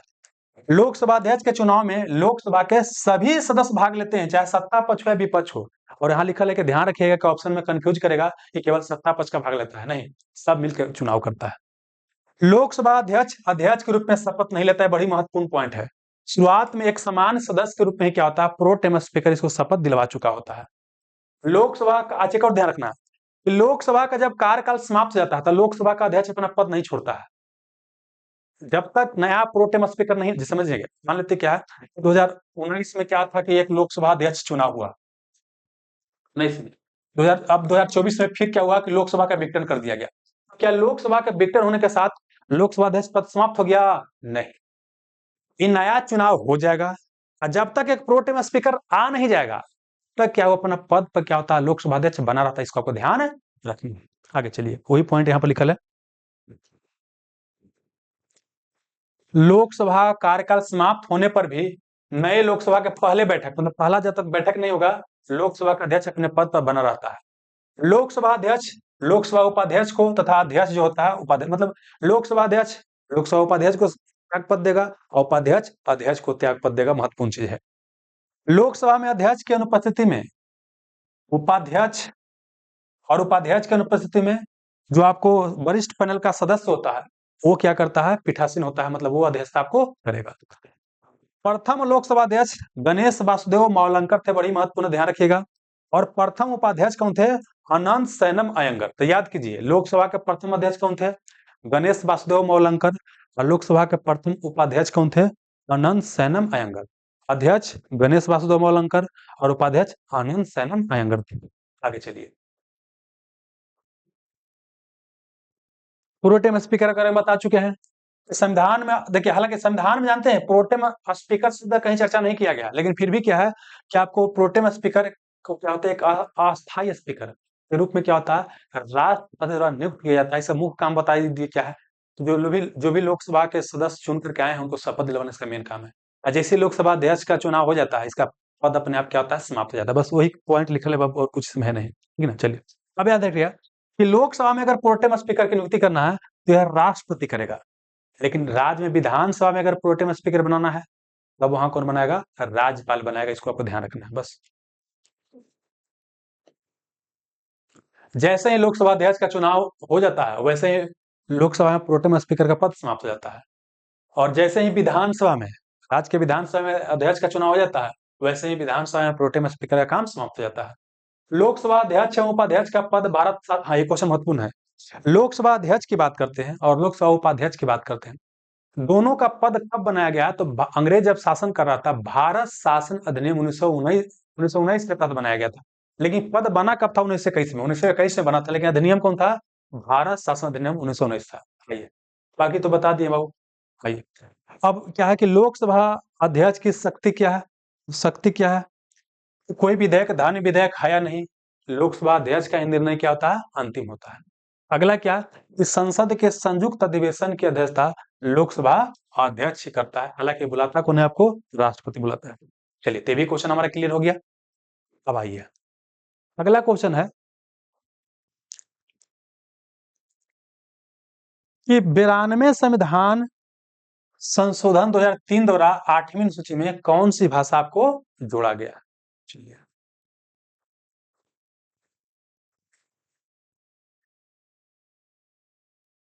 जैसे जैसे क्लास आगे बढ़ता है लेकिन भागना शुरू कर देता है। वाह रे बहादुर! आज 20-25 दिन से लेकिन वो बियले है कि सर क्लासवा ले लीजिए, क्लासवा ले लीजिए, पीवाई क्यूज क्या छूटल है तनी मनी, छूटल है तनी मनी। हाजिरी बना देता है और उसके बाद भाग जाता है ना जी? और फिर अंतिम आ जाता है।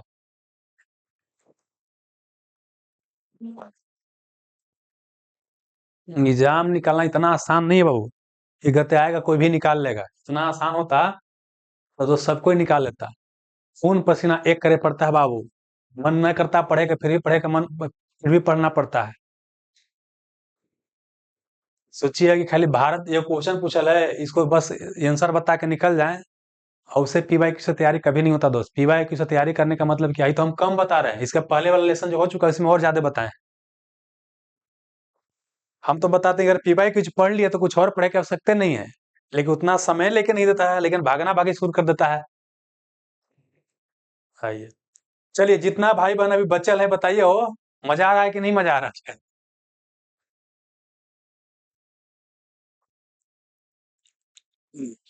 चलिए, जितना अभी जुड़ गए हैं सबका स्वागत है बाबू। आइए, जो अंतिम तक रहेगा बबुआ वही गर्दा मचाएगा। ना तो कितने लाख लेकिन फॉर्म भर ले है ना? आइए यहाँ पर।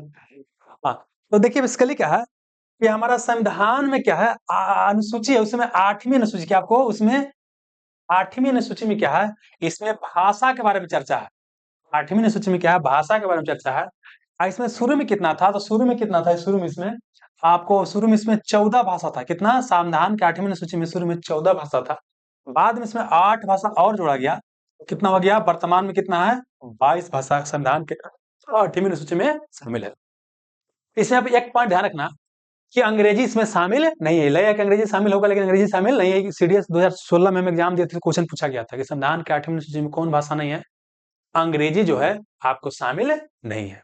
क्लियर है? भोजपुरी भी शामिल नहीं है, संस्कृत है, हिंदी है, उर्दू है, जन गण मन अधिनायक जय है पढ़ते ना, भारत भाग विधाता, पंजाब सिंध गुजरात मराठा सब है। पंजाबी है, सिंधी है, गुजरात है, मराठा, द्रविड़, द्रविड़ मतलब दक्षिण के सब भाषा है। द्रविड़ उत्कल उड़ीसा भी है। बंगा मतलब आपको बंगाली भाषा भी है। संविधान की 8वीं सूची में है ना? आइए यहाँ पर, अब इसमें समझना क्या है, 14 भाषा तो शुरू में था। अब क्या है इसमें कि 15वीं भाषा के रूप में सिंधी को शामिल किया गया। सिंधी को शामिल किया गया। इसके लिए संविधान में करना पड़ेगा आपको, संशोधन करना पड़ेगा। और करना पड़ा कि आपको संशोधन, इस संशोधन का नाम था क्या था? वो कीमा संशोधन था वो, क्या थोड़ा सा दोस्त? इसमें क्या था? एक किस्मा क्या था आपको? किस्मा संशोधन था। एक किस्मा संशोधन था जो कि 1967 में किया गया था। एक किस्मा संशोधन 1967 में किया गया था। और संविधान के 8वीं सूची में 15वीं भाषा के रूप में सिंधी को शामिल किया गया।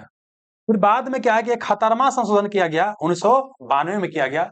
इसमें 3 भाषा को शामिल किया गया। ट्रिक है नमक, नेपाली मणिपुरी कोंकणी, नेपाली मणिपुरी कोंकणी को शामिल किया गया संविधान के 8वीं सूची में। 15-3-18 हो गया। और फिर बाद में संविधान में किया गया आपको 92 क्या आपको 92 नंबर संशोधन 2003 में किया गया। और यहाँ पर क्या शामिल किया गया? बोर्ड मास को, बोर्ड मास को। इसमें भवेल को काट दीजिए, भवेल को काट दीजिए, बचिए क्या, बी से बोडो, डी से डोगरी, एम से मैथिली, ए से क्या हो गया संथाली। बोडो, डोगरी, मैथिली, संथाली। मैथिली क्या है आपको मिथिलांचल मतलब बिहार के क्या आपको भाषा है जो संविधान की 8वीं सूची में क्या आपको शामिल है ना। तो 18 चर कितना हो गया आपको 22 हो गया। यहाँ 21 से 71 92 याद करना है, 21 से 71 92 ये दोनों को जोड़िएगा तो 92 आ जाएगा, है ना। आइए तो एक क्वेश्चन पूछा गया दोस्त कि 92वें संविधान संशोधन 2003 द्वारा 8वीं सूची में कौन सी भाषा आपको जोड़ा गया है।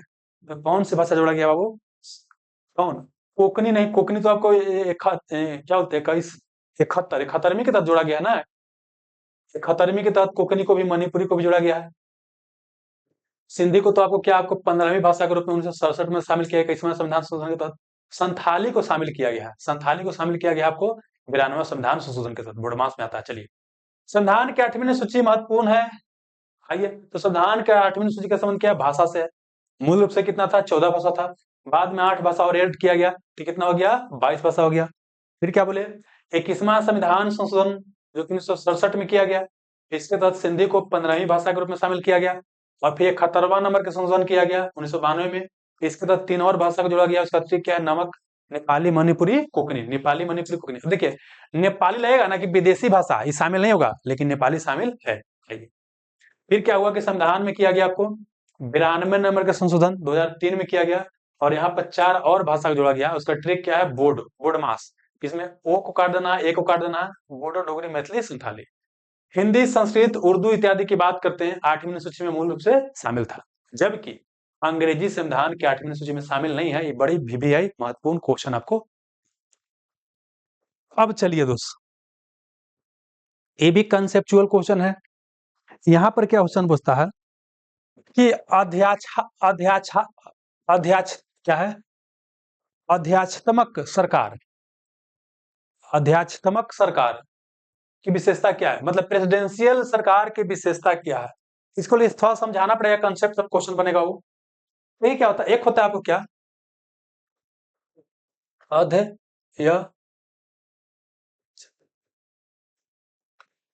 अध्यात्मक शासन प्रणाली, इसको बोलते हैं presidential, presidential form of government बोलते हैं, प्रेसिडेंशियल फॉर्म ऑफ गवर्नमेंट बोलते हैं।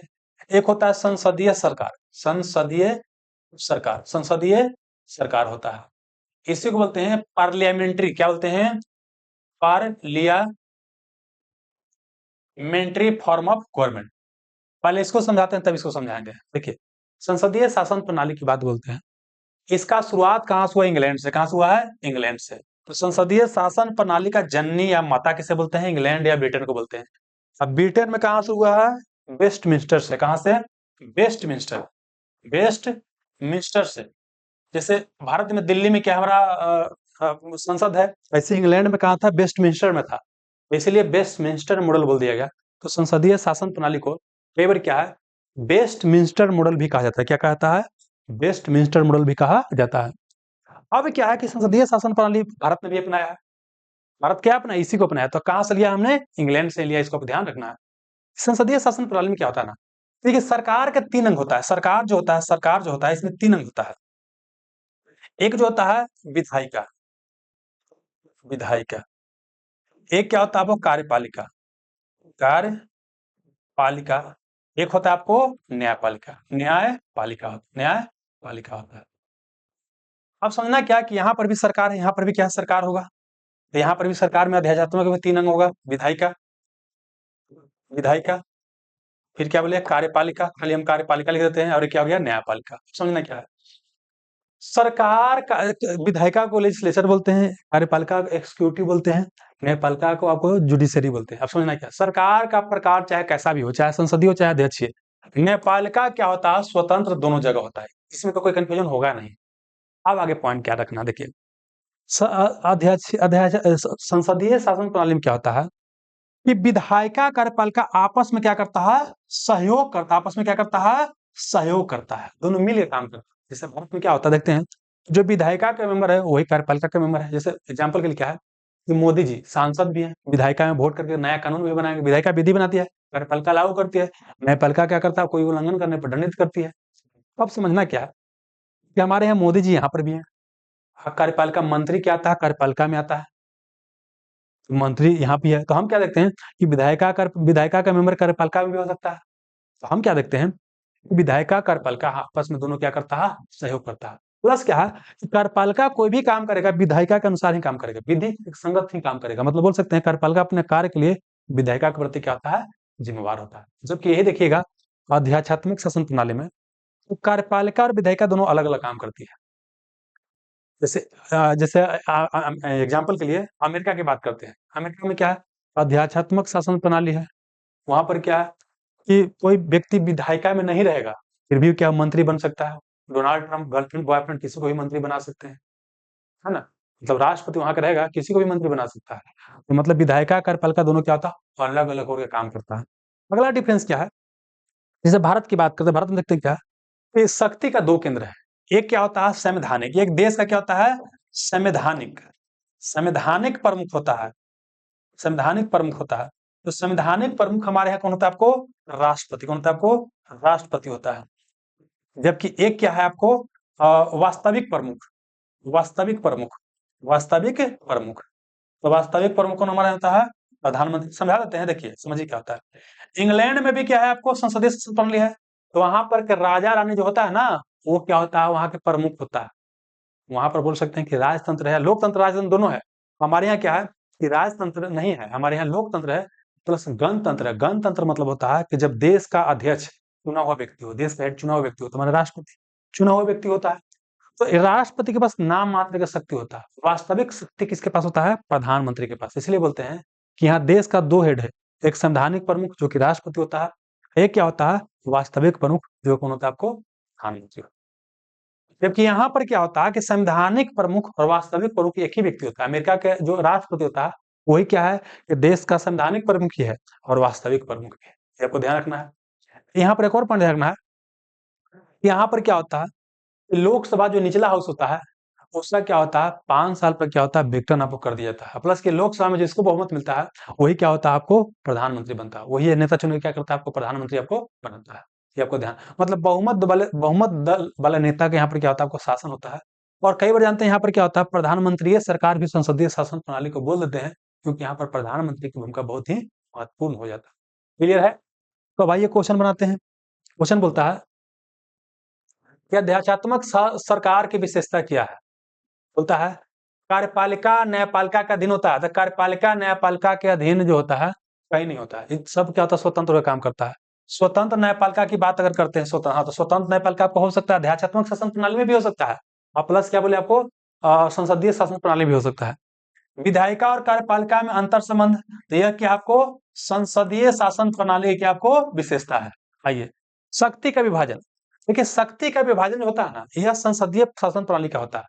संसदीय शासन प्रणाली की और विशेषता क्या है, शक्ति का विभाजन।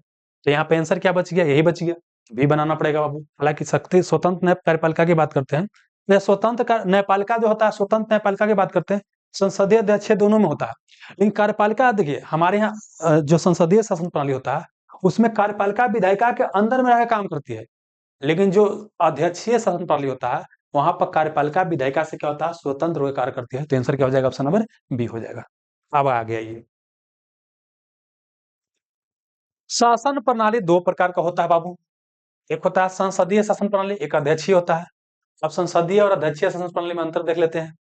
आइए बाबू देखते हैं।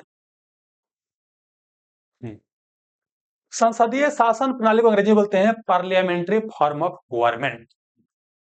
संसदीय शासन प्रणाली के जननी इंग्लैंड या ब्रिटेन को कहा जाता है। इंग्लैंड बोले, लंदन बोले, यूनाइटेड किंगडम बोले, सबका मतलब एक ही होता है। इसे वेस्ट मिनिस्टर मॉडल भी कहा जाता है। अगला क्या है कि इसमें विधायिका और कार्यपालिका एक दूसरे का सहयोग करती है, और विधायिका और कार्यपालिका में क्या होता है, अंतर संबंध होता है। सहयोग करा मतलब दोनों के आसपास क्या संबंध है। कार्यपालिका अपने कार्यों के लिए विधायिका के प्रति क्या होता है, संसदीय शासन प्रणाली में जिम्मेवार होती है। इस प्रकार के शासन प्रणाली में राज्य का मतलब, राज्य मतलब देश होता है, देश का दो प्रमुख होता है, एक संवैधानिक प्रमुख, एक होता है वास्तविक प्रमुख। जैसे अगर भारत में देखिएगा तो संवैधानिक प्रमुख राष्ट्रपति होता है, जबकि वास्तविक प्रमुख प्रधानमंत्री। इंग्लैंड में देखिएगा तो संवैधानिक प्रमुख वहां का राजा रानी होता है, जबकि वास्तविक प्रमुख वहां का प्रधानमंत्री होता है। आगे चलिए, अगला पॉइंट क्या है इस प्रणाली में क्या होता है, बहुमत दल का सत्ता होता है और प्रधानमंत्री का क्या होता है, नेतृत्व होता है संसदीय शासन प्रणाली में। निम्न सदन लोअर हाउस का यहाँ पर क्या होता है, वेतन होता है। भारत में संसदीय शासन प्रणाली अपनाया है और कहां से लिया है, यह ब्रिटेन के संविधान से लिया है, क्वेश्चन पूछा जा सकता है। जबकि अगला क्या है, अध्यक्षीय शासन प्रणाली, प्रेसिडेंशियल फॉर्म ऑफ गवर्नमेंट की बात करते हैं। इस प्रणाली को राष्ट्रपति सरकार कहा जाता है। संसदीय शासन प्रणाली को प्रधानमंत्रीय सरकार कहा जाता है, जबकि अध्यक्षीय शासन प्रणाली को राष्ट्रपतीय सरकार कहा जाता है, क्योंकि यहाँ देश का जो राष्ट्रपति होता है वही क्या होता है, सर्वे सर्वा होता है। इस प्रणाली में विधायिका एवं कार्यपालिका एक दूसरे से अलग और स्वतंत्र होकर कार्य करते हैं, दोनों अलग अलग होकर काम करता है। इस प्रणाली में राज्य का संवैधानिक और वास्तविक प्रमुख एक ही व्यक्ति होता है, जैसे अमेरिका के राष्ट्रपति। अब देखिए, ध्यान रखना है कि चाहे सरकार का स्वरूप संसदीय हो या तो हो अध्यक्षीय, कार्यपालिका से स्वतंत्र और अलग होकर के न्यायपालिका काम करता है। और हमारे यहाँ जो स्वतंत्र न्यायपालिका का प्रावधान जो लिया गया है, यह लिया है कहाँ, अमेरिकी संविधान से लिया गया है। स्वतंत्र न्यायपालिका होगा, ये कहाँ से लिया गया है, अमेरिका से ही लिया गया है, ध्यान रखिएगा। चलिए बाबू, अब आ गया, देखिए यही क्वेश्चन बोल रहे थे ना कि बड़ी महत्वपूर्ण है, एक क्वेश्चन कई बार पूछा गया है कि अनुच्छेद 21 का संबंध जो है यह किससे है, अनुच्छेद 21 का संबंध किससे है। अनुच्छेद 21 की बात करते हैं। अच्छा, धार्मिक कार्यों के प्रबंधन के, ऐसे तो जान रहे हैं कि प्राण एवं दैहिक स्वतंत्रता होता है अनुच्छेद 21, इसी को बोलते हैं गरिमापूर्ण जीवन जीने का अधिकार बोलते हैं। इसी में है शिक्षा का अनुच्छेद 21 का एम है, इसको 86वें संविधान संशोधन के माध्यम जोड़ा गया है। 100 साल से 14 साल के बीच बच्चा को शिक्षा देना मौलिक अधिकार, शिक्षा लेना मौलिक अधिकार है, गार्जियन के लिए मौलिक कर्तव्य है, ठीक है ना। तो शिक्षा का अधिकार 21 के ए में है। संवैधानिक उपचारों का अधिकार अनुच्छेद 32 में है, और इसको भीमराव अम्बेडकर ने संविधान की आत्मा कहा है। जबकि अनुच्छेद 25 से 28 तक क्या है, आपको धार्मिक स्वतंत्रता का अधिकार है। 25 बोलता है किसी भी धर्म को आप मान सकते हैं, उससे आचरण कर सकते हैं, व्यवहार कर सकते हैं। जबकि 26 बोलता है अनुच्छेद कि धार्मिक कार्यों का प्रबंधन कर सकते हैं। अनुच्छेद क्या हो गया आपको, 26 हो गया, ठीक ना। तो आंसर क्या हो जाएगा आपको, ये हो जाएगा प्राण एवं दैहिक स्वतंत्रता हो जाएगा बाबू। अनुच्छेद 21 का संबंध किससे है। अब पॉइंट ध्यान रखिए, यहाँ पर देखिए कि बहुत सारा चीज लिखल है, समझा देते हैं, आइए। शिक्षा का अधिकार की बात करते हैं, अनुच्छेद 21 के ए में डाला गया है, 86वें संविधान संशोधन के माध्यम से डाला गया है, मौलिक अधिकार बनाया गया है। अनुच्छेद 26 क्या है, धार्मिक कार्यों के या संस्था के प्रबंधन के बारे में चर्चा है, और संवैधानिक उपचारों का अधिकार क्या अनुच्छेद 32 में है। अब क्या पॉइंट ध्यान रखना है हमको, अनुच्छेद 21 वाला इसमें क्या क्या आता है, बड़ी महत्वपूर्ण है, कई सारा क्वेश्चन पूछ सकता है। समझाते हैं, पहले समझिए क्या गरिमापूर्ण जीवन जीने का अधिकार। गरिमापूर्ण जीवन जीने का अधिकार में क्या करना है, जहाँ से जन्म लिए जहां से शुरू कीजिए। मान ली क्या कि आपको बच्चा जन्म लिए, बच्चा से क्या है यहाँ पर मृत्यु तक की बात करते हैं, कई स्टेज से आप गुजरिएगा। बच्चा जन्म लिए तो अच्छा हवा चाहिए, अच्छा पर्यावरण चाहिए, ये सब कहाँ जाएगा, यहीं आ जाएगा। अच्छा अस्पताल चाहिए, सब कहाँ जाएगा, यहीं आ जाएगा, ठीक ना। फिर बोले क्या, और बड़ा हो जाएगा तो थोड़ा शिक्षा चाहिए, तो शिक्षा का अधिकार अनुच्छेद 21 में ही आ जाएगा, है ना। अब क्या है, बड़ा हुए तो गर्लफ्रेंड बॉयफ्रेंड चाहिए, मनपसंद गर्लफ्रेंड बॉयफ्रेंड या मनपसंद जीवन साथी, ये सब कहाँ जाएगा, इसी में आ जाएगा। अब घर है जंघिया पहन के रह रहे हैं, या आप घर में जो है आपका फुल पैंट पहन के रह रहे हैं, ये क्या है, आपको अपना पर्सनल है, निजता वाला बात है, तो निजता का अधिकार भी कहाँ जाएगा, अनुच्छेद 21 में ही आ जाएगा, सब कहाँ यहीं आ जाएगा। मान लीजिए अपराध वगैरह करते हैं, आपको दंड दिया गया, लेकिन ये नहीं कि आपको जेल में ले जाएगा तो भाई क्या करेगा, मतलब पकड़ के इसे लंबा समय तक बंधले रहेगा, नहीं। वहां पर भी क्या है कि आपको स्पीडी ट्रायल का अधिकार कहाँ जाएगा, अनुच्छेद 21 में ही आ जाएगा। ये सब कहाँ जाता है, इसी में जाता है, ठीक ना। बाकी मेन चीज बता देंगे, एक और ध्यान रखिए, बहुत महत्वपूर्ण चीज है, विदेश घूमने का अधिकार। विदेश घूमने का अधिकार पूछेगा तो यही आता है, मेनका गांधी केस से आया था, विदेश घूमने का अधिकार। विदेश घूमना है तो अनुच्छेद 21 में, जबकि देश के अंदर घूमना है, देश के अंदर कहीं घूमना है तो अनुच्छेद 19 के तहत, याद हो गया, देश के अंदर कहीं घूमना है तो अनुच्छेद 19 के अंतर्गत कहीं घूम सकते हैं। तो विदेश घूमने का अधिकार कहाँ आता है, अनुच्छेद 21 में आता है, कि गरिमापूर्ण जीवन में आता है, मतलब आपका पासपोर्ट सरकार जब्त नहीं कर सकते ऐसे ही, ठीक ना। आइए अब देखते हैं, गरिमापूर्ण जीवन जीने का अधिकार, प्राण एवं दैहिक स्वतंत्रता, साफ हवा, साफ पानी, साफ पर्यावरण, सब कहाँ यही आ जाएगा। मनपसंद जीवन साथी चुनने का अधिकार, सब अनुच्छेद 21 में आ जाएगा बाबू। शिक्षा का अधिकार अनुच्छेद 21 के ए में आ जाएगा। अब 21 के ए में चला गया बाबू, अनुच्छेद 21 के ए में चला गया, रुकिए। अगला क्या बोले दोस्त, स्वास्थ्य का अधिकार, स्वच्छ पर्यावरण का अधिकार, सब इसी में आ जाएगा। त्वरित न्याय का अधिकार, मतलब जेल में लंबा समय तक बंद नहीं रखा जाएगा। निजता का अधिकार, राइट टू प्राइवेसी, एक क्वेश्चन पूछेगा कि निजता का अधिकार किस अनुच्छेद में है, तो अनुच्छेद 21 में है। एक और क्वेश्चन पूछेगा, जानते हैं क्या दोस्त, कि निजता का अधिकार किस केस से आया है, तो यह पुत्तुस्वामी केस। क्या है? पुत्तुस्वामी केस 2017 से आया है, ध्यान रखिए, पुत्तुस्वामी केस आया है। मरने का अधिकार, कुछ मामला में क्या है कि मन ऐसा हो गया कि भाई बहुत कष्ट है, तो वहां मरने का अधिकार भी क्या अनुच्छेद 21 में आ सकता है ना। ये कोई हो गया। कानूनी सहायता का अधिकार, ये भी इसमें आ सकता है। कैदियों के मौलिक अधिकार, जैसे जंजीर में बांधा नहीं जाएगा, ये बड़ी महत्वपूर्ण है। विदेश घूमने का अधिकार, विदेश घूमने का अधिकार आपको यही पाता है, ठीक है ना। चलिए, जबकि देश के अंदर घूमना है तो अनुच्छेद 19 के अंतर्गत होता है। बस यही चीज आपको ध्यान रखना था, वो है ना। चलिए, एक और ध्यान रखिएगा, अभी क्या है, सुप्रीम कोर्ट एक और निर्णय दी है। जैसे महिला लोग की बात करते हैं, मान लीजिए जॉब करती है, जैसे आप ही लोग महिला होइएगा, लड़की लोग दरोगा बनिएगा। दरोगा के दौरान क्या है, आपको मान लीजिए आपको छुट्टी वगैरह मिलता है, मातृत्व अवकाश को बोलते हैं, मेटरनल लीव बोलते हैं, कोई मम्मी बनती है तो वहां पर जो ये अधिकार है मेटरनल लीव, मतलब सरकार मना नहीं कर सकती कि नहीं देंगे, या कंपनी में काम करे तो मना नहीं कर सकती है। यह क्या हो गया, मौलिक अधिकार हो गया। ये भी गरिमापूर्ण जीवन होता है। किस अनुच्छेद में आ जाएगा, अनुच्छेद 21 में आ जाएगा। सुप्रीम कोर्ट हाल ही में निर्णय दी है, इसको ध्यान रखिएगा, ठीक है। चलिए, और बाकी तो बता दिए आपको, क्या पूरा पढ़ लेना है, क्या बोलता है, मौलिक अधिकार पूरा पढ़ लेना है बाबू। मोटा मोटी यहाँ पर थोड़ा सा बतावल है, आइए, क्योंकि ऑलरेडी पहले के लेसन में बड़ा बढ़िया से बतावल है। भारत के संविधान के बाबू भाग 3 में अनुच्छेद 12 से 35 तक मौलिक अधिकार की चर्चा है। भाग 3 को संविधान का मगन कटा या अधिकार पत्र भी कहा जाता है। आइए, और मौलिक अधिकार जो फंडामेंटल राइट है, यह प्रावधान हमने किस देश से लिया है, तो ये हमने संयुक्त राज्य अमेरिका से लिया है। आगे चलिएगा, संविधान बनने के समय मौलिक अधिकार की संख्या 7 था, लेकिन एक मौलिक अधिकार जो अनुच्छेद 31 में था, संपत्ति का अधिकार, इसको यहां से हटा दिया गया, इसको 300 के ए में डाल दिया गया भाग 12 में, इसको विधि का अधिकार बना दिया गया 44वें संविधान संशोधन 1978 के तहत, ठीक है ना। तो यह हट गया, तो वर्तमान में मौलिक अधिकार की संख्या कितना है, 6। तो क्वेश्चन पूछेगा कि मूल संविधान में मौलिक अधिकार कितना था, 7, वर्तमान में कितना है, 6 है। अब यहाँ पर देख लीजिए बाबू, क्या है मौलिक अधिकार, इसमें क्या है, विधि के समझ समता या समानता, कानून की नजर में सब कुछ समान है, ये क्या अनुच्छेद 14 से 18 तक चर्चा करता है। जबकि स्वतंत्रता का अधिकार के बारे में चर्चा है अनुच्छेद 19 से 22 तक, और शोषण के विरुद्ध अधिकार दिया गया है अनुच्छेद 23 से आपको 24 में दिया गया है। और धार्मिक स्वतंत्रता का अधिकार की बात करते हैं कि क्या है, अनुच्छेद 25 से आपको 28 तक दिया गया है। और अल्पसंख्यक को शिक्षा और संस्कृति का अधिकार है, ये अनुच्छेद 29 और 30 में है। कई बार ऐसी क्वेश्चन पूछता है, कौन सा मौलिक अधिकार केवल अल्पसंख्यक से संबंधित है, तो 29 और 30 है। आइए, संपत्ति का अधिकार पहले 31 में था, लेकिन अब यह मौलिक अधिकार आपको नहीं है, वही चीज लिख ले बाबू। आइए, और एक और क्या है, संवैधानिक उपचारों का अधिकार, जो कि अनुच्छेद 32 में है।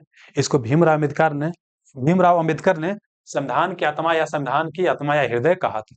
ऐसे प्रस्तावना को संविधान की आत्मा कहते हैं जनरली, लेकिन पूछे कि अनुच्छेद 32 को किसने संविधान की आत्मा कहा, तो भीमराव अम्बेडकर ने। और सिंपल क्वेश्चन पूछेगा संविधान की आत्मा किसे कहते हैं, तो वहां प्रस्तावना बनाइएगा, लेकिन किस अनुच्छेद को कहा जाता है, तो फिर 32 बना लीजिएगा। आइए, और कुछ विद्वान क्या कहते हैं कि भाग 3 और भाग 4, मतलब बोल सकते हैं कि मौलिक अधिकार और आपको directive principle of state policy, नीति तत्व, दोनों को मिला के संविधान की आत्मा हृदय कहते हैं। तो क्वेश्चन कम पूछता है, जनरली पूछेगा 2, संविधान की आत्मा कहते हैं प्रस्तावना को, और किस अनुच्छेद को संविधान का आत्मा कहते हैं, तो अनुच्छेद 32 बना लीजिए। किसने कहा था, भीमराव अम्बेडकर ने कहा था। तो आइए बाबू, अब देखिए क्वेश्चन थोड़ा सा क्या है, कंसेप्चुअल टाइप है। आइए,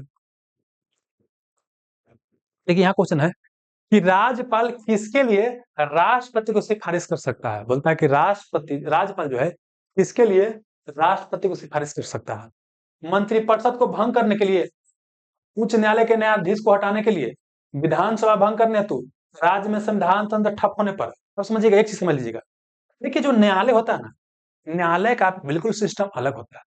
न्यायालय के मामले में समान तौर पर क्या होता है कि राष्ट्रपति उपराष्ट्रपति वगैरह, या बोल सकते हैं कि सरकार वगैरह उतना हस्तक्षेप आपको नहीं करती है। तो अगर कुछ न भी पता रहेगा तो कम से कम ये पता होना चाहिए कि न्यायालय हमारे यहाँ क्या स्वतंत्र है, स्वतंत्र न्यायपालिका है, अनुच्छेद 50 में बोला गया है।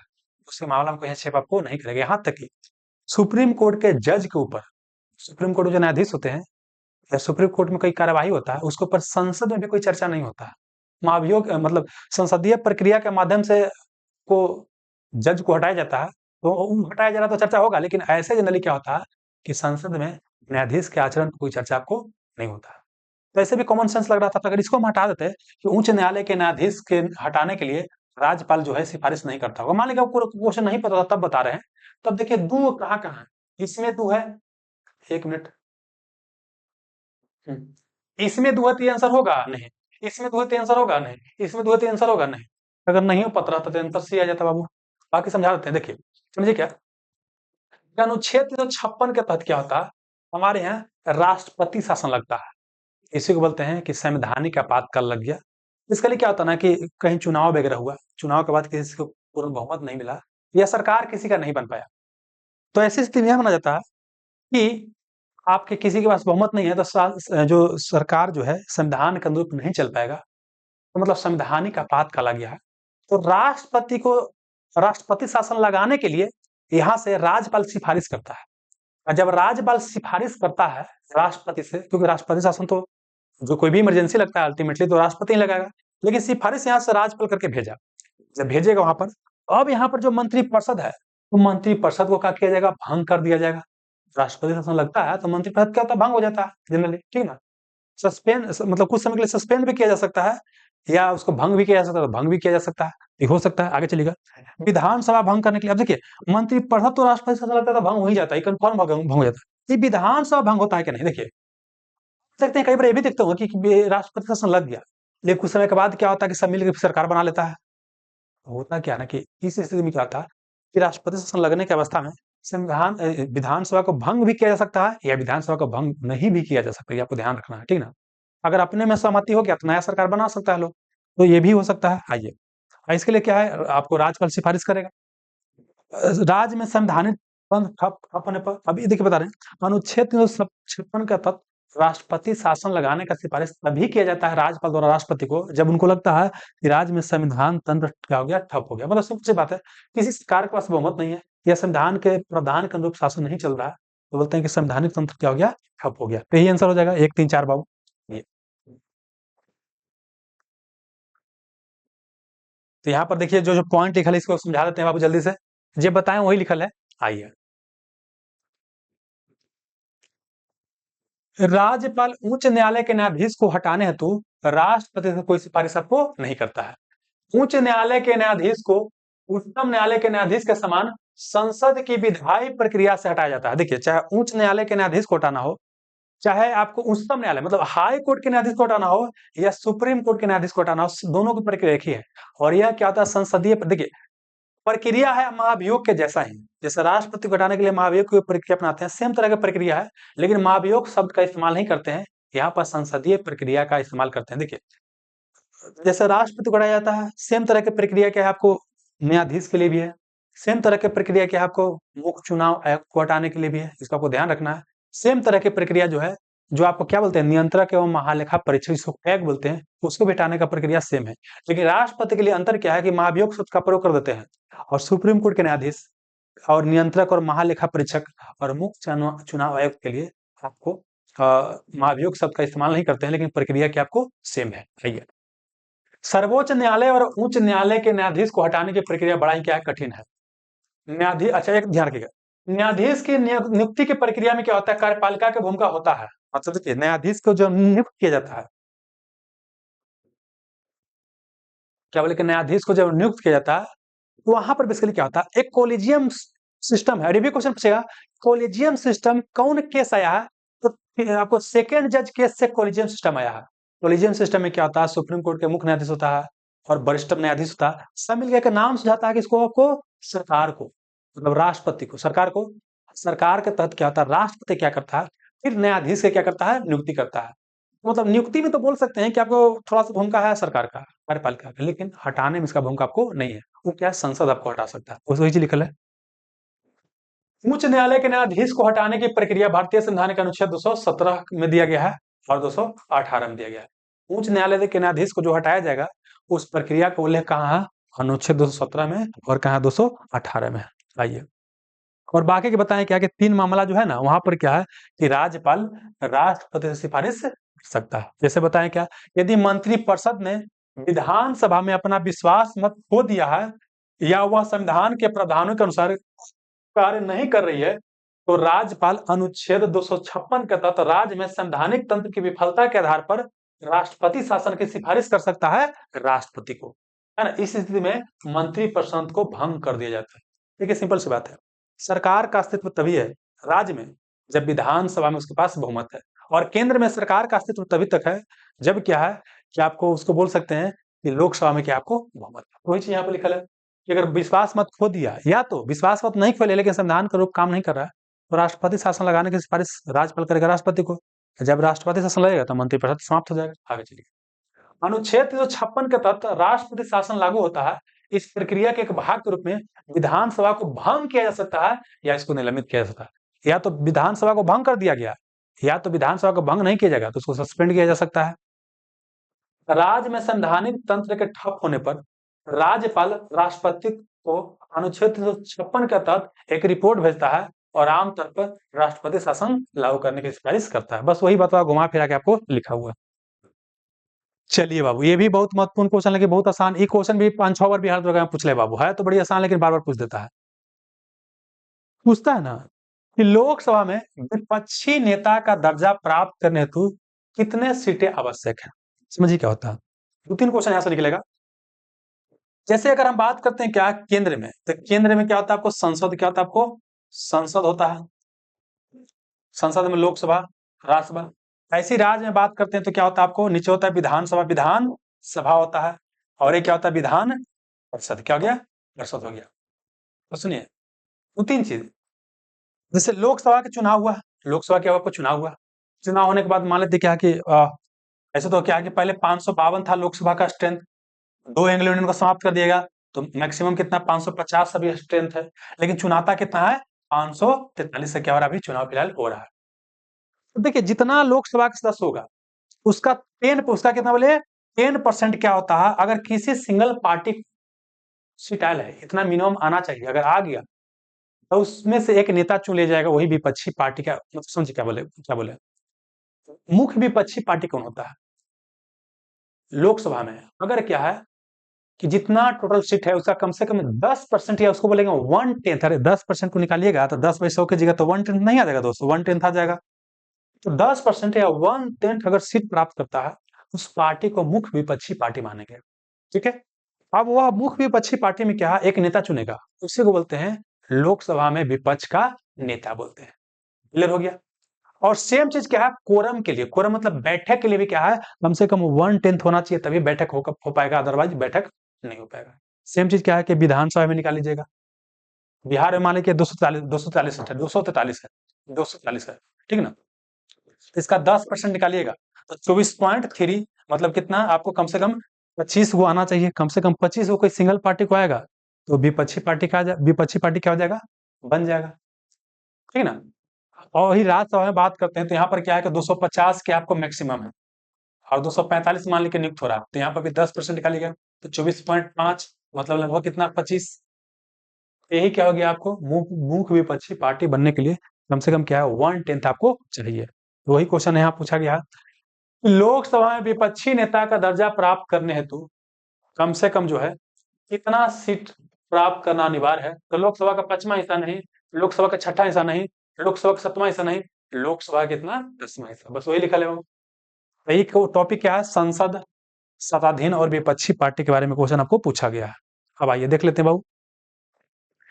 सदन में विपक्षी पार्टी का दर्जा प्राप्त करने के लिए कम से कम सदन के कुल सदस्यों का 10% या 1/10 लाना अनिवार्य है। लोकसभा में 55, क्योंकि देखिए लोकसभा में 540 क्या है करंट स्ट्रेंथ है, इसका 10% निकालिएगा तो 54.3 मतलब 55 हो जाएगा। ऐसी राज्यसभा में कितना कम से कम 25। और गणपूर्ति और कोरम के लिए भी क्या है कुल सदन के कुल हाउस का मतलब हाउस का कुल जो मेंबर रहेगा उसका 10% भी कोरम बैठक के लिए चाहिए, अगर इतना नहीं रहेगा तो बैठक आपको नहीं हो पाएगा। ध्यान रखना मतलब विपक्षी के लिए भी और कोरम गणपूर्ति के लिए भी 1/10 या 10% चाहिए। चलिए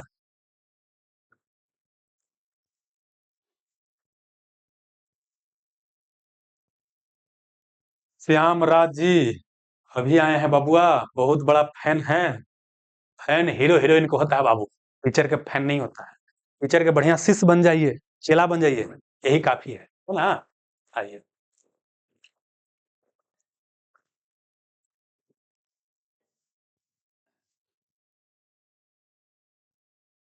हेलो।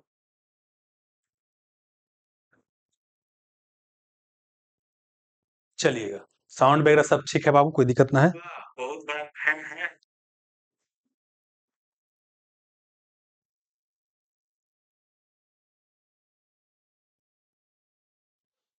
चलिए, यहाँ देखिए प्रश्न पूछा गया है कि अंतर्राष्ट्रीय न्यायालय में कुल कितने न्यायाधीश होते हैं? अब जानते हैं दोस्त, इससे क्या करना है, आपको ध्यान क्या देना है, समझिएगा, समझाते हैं। देखिए, एक होता है अंतर्राष्ट्रीय न्यायालय, अंतर्राष्ट्रीय न्यायालय, न्यायालय इसी को बोलते हैं इंटरनेशनल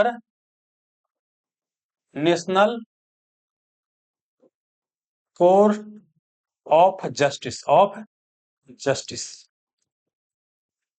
अंतर्राष्ट्रीय न्यायालय इंटरनेशनल कोर्ट ऑफ जस्टिस बोलते हैं, इसी को बोलते हैं ICJ, international court of justice बोलते हैं। इसका स्थापना 1945 में, जून महीना 1945 में हुआ था। 1946 से काम करना शुरू कर दिया था। और यह क्या है, यूनाइटेड नेशन का बोल सकते हैं 6 को जो अंग है उसमें क्या अंग है, मतलब यूनाइटेड नेशन क्या है, एक प्रमुख अंग है। और देखिए अंतर्राष्ट्रीय न्यायालय में क्या है, टोटल जो होता है आपको 15 क्या होता है, न्यायाधीश का नियुक्ति होता है, ठीक है। और 15 न्यायाधीश बनता है। और इसका कार्यकाल की बात करते हैं तो कार्यकाल कितना होता है इसका, 9 वर्ष क्या होता है आपको कार्यकाल इसका होता है। अब देखिए अंतर्राष्ट्रीय न्यायालय में न्यायाधीश बनता है, न्यायाधीश को नियुक्ति कौन करता है, चुनाव कौन करता है, तो महासभा, अपना जो आपको सुरक्षा परिषद, सिक्योरिटी जो काउंसिल है, ये दोनों मिल क्या करता है, इसका क्या करता है, आपको चुनाव आपको करता है। ये क्या करना, आपको ध्यान रखना है। एक पॉइंट और ध्यान रखना है, तो एक ही देश से एक से अधिक न्यायाधीश में नहीं हो सकता है। और एक और पॉइंट ये भी ध्यान रखना है कि भारत से प्रथम जो व्यक्ति थे जो अंतर्राष्ट्रीय न्यायालय में न्यायाधीश बने थे, उनका नाम था नागेंद्र, क्या नाम था, नागेंद्र सिंह, क्या नाम था आपको, नागेंद्र सिंह था। इसको अब ये ध्यान रखना है। ये क्या हो गया, अच्छा भारत इसका मेंबर है कि नहीं, हाँ, तो संयुक्त राष्ट्र में जितना भी सदस्य, 193 वर्तमान में सदस्य है, ठीक ना, तो जितना भी मेंबर है सब क्या होता है, इंटरनेशनल कोर्ट ऑफ जस्टिस, अंतर्राष्ट्रीय न्यायालय क्या होता है, आपको सदस्य होता है। अच्छा, इसका मुख्यालय बोलेगा द हेग में है, द हेग में। अब द हेग कहाँ पड़ता है आपको, नीदरलैंड में, नीदरलैंड में। तो देखिए संयुक्त राष्ट्र का जो और जो अंग है सबका मुख्यालय अमेरिका में ही है, लेकिन ये न्यायालय वाला का मुख्यालय कहाँ आपको, द हेग में। ये क्या है, अंतर्राष्ट्रीय न्यायालय, इंटरनेशनल कोर्ट ऑफ जस्टिस। जब ये समझ में आ गया तो एक और तुरंत समझिए क्या लेना है बाबू, क्वेश्चन तो नहीं पूछा गया लेकिन समझ लीजिए। एक होता है क्या, अंतर्राष्ट्रीय आपराधिक न्यायालय, क्या होता है, अंतर्राष्ट्रीय आपराधिक न्यायालय, उसे बोलते हैं शॉर्ट फॉर्म में ICC, international criminal court, international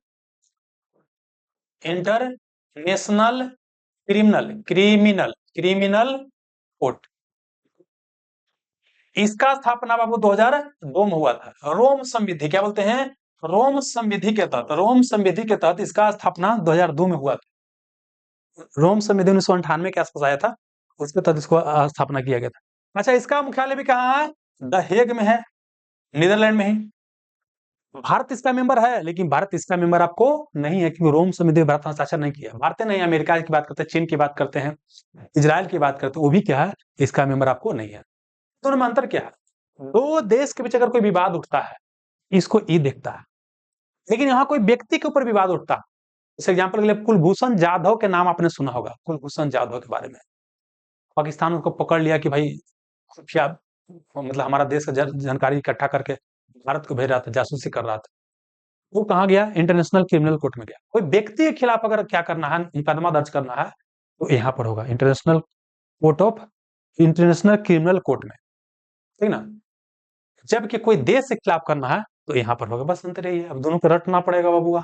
अब आइए क्वेश्चन देख लेते हैं कि अंतर्राष्ट्रीय न्यायालय में कुल कितना न्यायाधीश होता है, तो कुल कितना होता है, 15। कितना होता है कुल, आपको 15 न्यायाधीश होता है। आइए,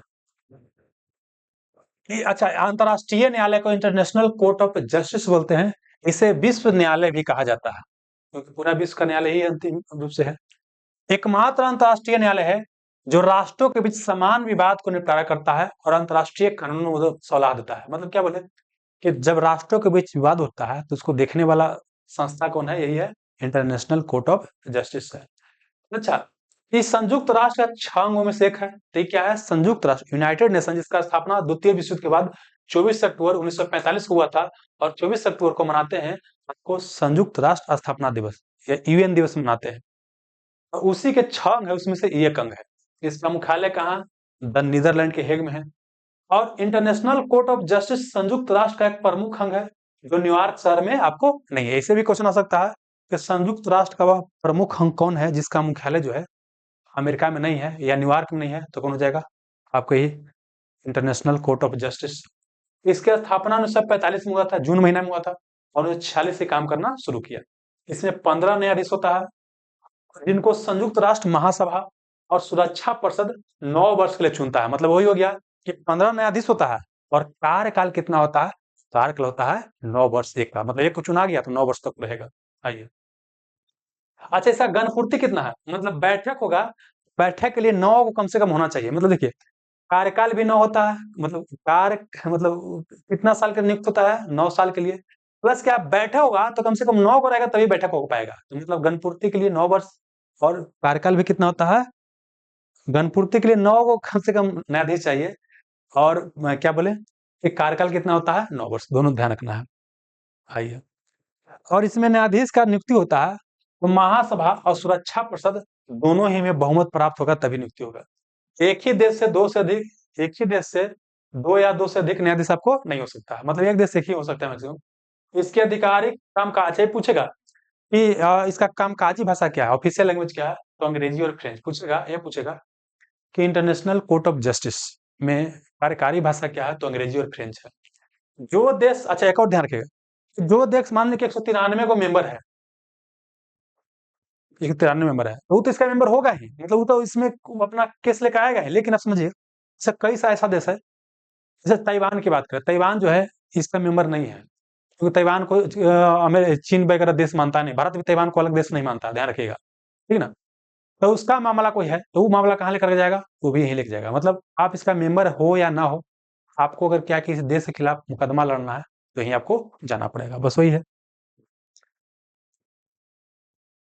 जो देश संयुक्त राष्ट्र संघ के सदस्य नहीं है वो भी अपना न्याय जो है यहाँ पर अपील कर सकते हैं।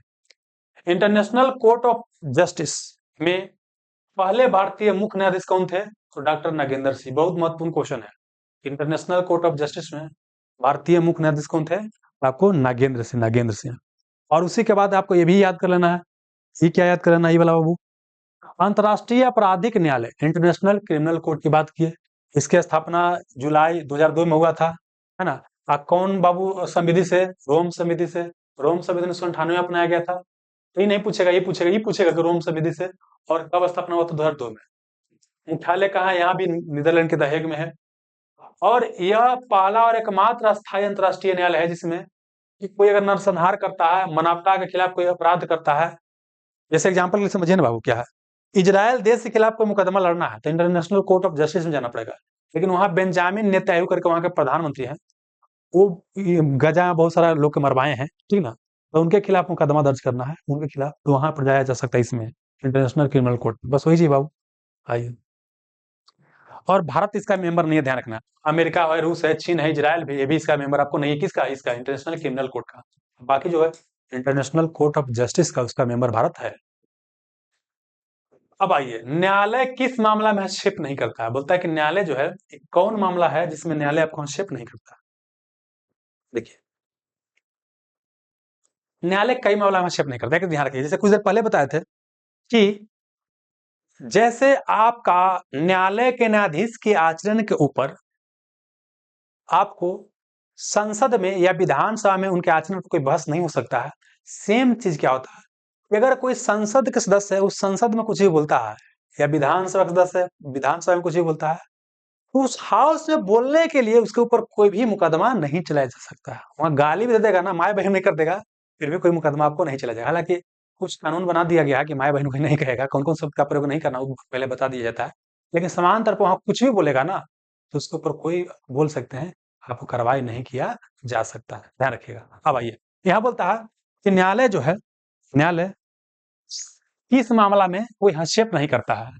तो चुनाव क्षेत्र का परिसीमन। देखिए, चुनाव क्षेत्र का परिसीमन की बात करते हैं, यह क्या होता है? देखिए, अनुच्छेद 82 में, अनुच्छेद 82 में क्या है? परिसीमन आयोग, उसी को अंग्रेजी में बोलते हैं डिलिमिटेशन कमीशन की बात किया गया है।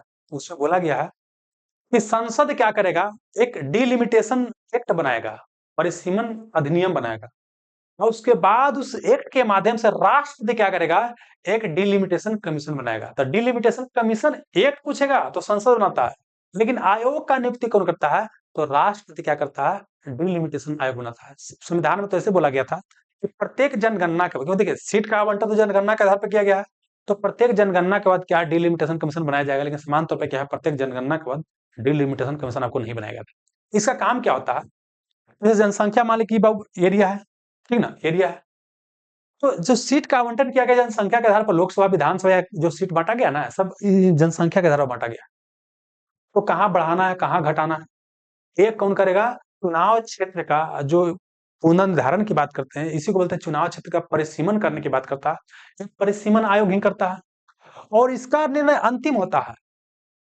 परिसीमन आयोग जो निर्णय देगा, इसको कहीं चुनौती नहीं दिया जा सकता है, न्यायालय में भी चुनौती नहीं दिया जा सकता है, मतलब न्यायालय जो है इसके मामले में हस्तक्षेप आपको नहीं करेगा। क्लियर हो गया। अब आ गया ये पंचायत में सीटों का आवंटन। पंचायत में सीट का आवंटन किया गया, किस अनुच्छेद के तहत किया गया, क्वेश्चन पूछ सकता है। अनुच्छेद 243 के डी के तहत एससी एसटी को आरक्षण दिया गया। देखिए पंचायत या स्थानीय निकाय में क्या था, संविधान में 73वां संशोधन किया गया था, जो ग्राम पंचायत से संबंधित है। 74वां जो है आपको संबंधित है शहरी स्थानीय निकाय से। इसमें क्या है कि एससी और एसटी के लिए क्या है, आरक्षण का प्रावधान किया गया है, और महिला के लिए क्या है कि 1/3 सीट आरक्षित किया गया है। हालांकि बिहार पहला ऐसा राज्य बना था जो कि पंचायत में 50% आरक्षण दिया था महिला को, और राज्य कई सारा है जो कि 50% से अधिक आरक्षण दे दिया है, लेकिन बिहार पहला था। तो ये बाबू क्या है, एससी एसटी को आरक्षण और महिला को आरक्षण देना अनिवार्य प्रावधान है, जबकि ओबीसी को आरक्षण देना है कि नहीं, वो राज्य सरकार क्या करेगा, डिसाइड करेगी, ठीक है ना। और यह जो पंचायत में सीट का आवंटन करना है, ये सब सीट जो बंटता है ना, इसमें न्यायालय आपको हस्तक्षेप नहीं करता है, न्यायालय का इसमें कोई भी बोल सकते हैं, हस्तक्षेप आपको नहीं होता है। आंसर क्या हो जाएगा, दोनों हो जाएगा, मतलब दोनों मामला में क्या है, आपको हस्तक्षेप आपको नहीं करता, तो एक और क्या हो जाएगा, दो हो जाएगा। आइए देखते हैं। न्यायालय जो होता है चुनावी क्षेत्र का परिसीमन और पंचायत में सीटों के आवंटन में कोई भी हस्तक्षेप आपको नहीं करता है। चुनावी क्षेत्र की सीमा तय करने की प्रक्रिया परिसीमन कहते हैं। अगला क्या है, चुनावी क्षेत्र की सीमा तय करने के लिए परिसीमन आयोग डिलिमिटेशन कमीशन का गठन किया जाता है, और परिसीमन आयोग का वर्णन पूछे किस अनुच्छेद में है, तो अनुच्छेद 82 में ही महत्वपूर्ण है। संसद के अधिनियम के तहत भारत के राष्ट्रपति इस आयोग की नियुक्ति करते हैं, ताकि वह निर्वाचन क्षेत्रों की सीमाओं को निर्धारित कर सके। समझ में आ गया, मतलब संसद एक्ट बनाता है और निर्वाचन संसद एक्ट बनाता है, अधिनियम बनाता है, लेकिन डिलिमिटेशन आयोग कौन बनाता है, तो राष्ट्रपति नियुक्त करता है। परिसीमन आयोग का निर्णय अंतिम होता है, और परिसीमन आयोग के आदेश को किसी भी न्यायालय में चुनौती नहीं दिया जा सकता है। सेम चीज है बाबू, क्या है कि पंचायत में सीटों का आरक्षण भारत के संविधान के अनुच्छेद 243 के डी के तहत दिया गया है, और प्रत्येक पंचायत में एससी एसटी के लिए सीट का आरक्षण का प्रावधान है, और महिला के लिए क्या है, सीटों का कम से कम 1/3 आरक्षण होना है, ये अनिवार्य प्रावधान है। और पिछड़ा वर्ग को आरक्षण देना न देना ये अनिवार्य प्रावधान नहीं है, ये राज्य सरकार डिसाइड करेगी कि हमारे यहाँ पिछड़ा वर्ग इतना पिछड़ा हुआ है, उसका आरक्षण देने की आवश्यकता है, अगर देने की आवश्यकता है तो दे देगा, नहीं देने की आवश्यकता तो नहीं देगा। आगे चलिए। अब आइए बबुआ, अब हमारा अंतिम क्वेश्चन है। अंतिम जो क्वेश्चन है बोलता है कि सुमेलित करना है, क्या करना है, सुमेलित करना है भारत का संघ। तो भारत के संघ में प्रधानमंत्री, राज्यपाल, सरपंच, महापौर। तो भारत के संघ का बोल सकते हैं नेतृत्व कौन करता है, प्रधानमंत्री करता है। भारतीय संघ का संवैधानिक प्रमुख जो होता है राज्यपति होता है, लेकिन वास्तविक प्रमुख प्रधानमंत्री होता है। राज्य में कौन होता है, राज्यपाल होता है। राज्य का वास्तविक प्रमुख तो होता है आपको राज्य का वास्तविक प्रमुख होता है मुख्यमंत्री, लेकिन संवैधानिक प्रमुख राज्य कौन होता है, राज्यपाल होता है। इसका समझ मिल सकता है। नगर निगम में, अच्छा ये देखिए, नगर निगम में क्या होता है, महापौर। नगर निगम का जो हेड होता है उसे महापौर बोलते हैं, कई जगह उसको मेयर भी बोलते हैं, ठीक ना। जबकि ग्राम पंचायत में क्या होता है, कई जगह सरपंच ही मेन होता है, कई जगह मुखिया होता है, मेन होता है। तो ग्राम पंचायत में सरपंच होता है और नगर निगम महापौर होता है। तो ऐसे तो मिल रहा है बापू, देखिए कौन मिल रहा है, पहला का ये कहाँ कहाँ है, पहला के इसमें है और पहला के इसमें है, मतलब ये दोनों आंसर आपको नहीं होगा। ऐसा क्वेश्चन रहेगा तो ऐसे बनाइएगा। अब दूसरा का भी इसमें है, दूसरा का भी इसमें भी है, आगे चलिएगा।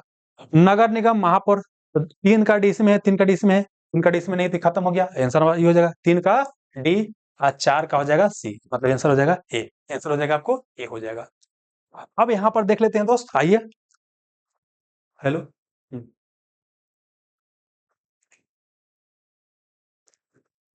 यहाँ पर है वही मिलावल है बाबू, आइए देख लेते हैं कि भारतीय बोलता है संघ का वास्तविक प्रधानमंत्री होता है। देखिए अनुच्छेद 74 में क्या बोला गया है कि राष्ट्रपति को सहायता देने के लिए एक मंत्रिपरिषद होगा, जिसका हेड कौन होगा आपको, प्रधानमंत्री। ये 74 बोलता है। 75 क्या बोलता है कि प्रधानमंत्री की नियुक्ति राष्ट्रपति करेगा और प्रधानमंत्री की सलाह पर अन्य मंत्री की नियुक्ति कौन करेगा, आपको राष्ट्रपति करेगा। लेकिन 74 ही तो बोलता है ना कि राष्ट्रपति को सहायता देने के लिए एक मंत्रिपरिषद होगा केंद्र में, और उस मंत्रिपरिषद का हेड कौन होगा, प्रधानमंत्री। तो मतलब बोल सकते हैं कि भारतीय संघ का वास्तविक प्रधानमंत्री होता है, अनुच्छेद 74 में चर्चा है। और भारतीय संघ का नाम मात्र का संवैधानिक प्रधान कौन होता है, राष्ट्रपति होता है। राज्य का वास्तविक प्रधान कौन होता है आपको, मुख्यमंत्री। राज्य का जो वास्तविक प्रधान होता है ये कौन होता है आपको, मुख्यमंत्री होता है। ये 163 में कहा गया, 163 में कहा गया, 163 में कहा गया, ठीक है ना। आइए, जबकि राज्य का संवैधानिक या नाम मात्र का प्रमुख कौन होता है, राज्यपाल होता है, अनुच्छेद 53 में कहा गया। महापौर की बात करते हैं, नगर के प्रशासक को महापौर बोलते हैं। महापौर को कई बार क्या है, मेयर भी कहा जाता है, मेयर भी आपको कहा जाता है। महापौर किसी नगर निगम के अध्यक्ष को कहा जाता है, वही चीज है।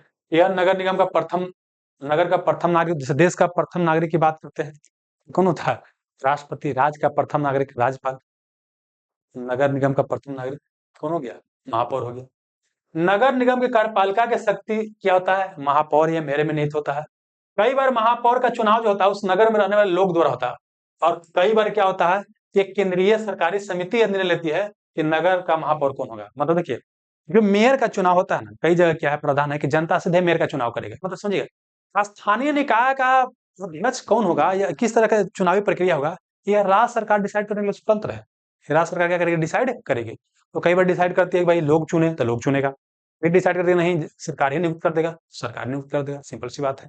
आइए, भारत में कई शहरों और कस्बों में महापौर होते हैं। उन्हें चुनने की प्रक्रिया एक राज्य से दूसरे राज्य में भिन्न भिन्न हो सकता है, अलग अलग हो सकता है, क्योंकि राज्य सरकार के ऊपर डिपेंड करता है।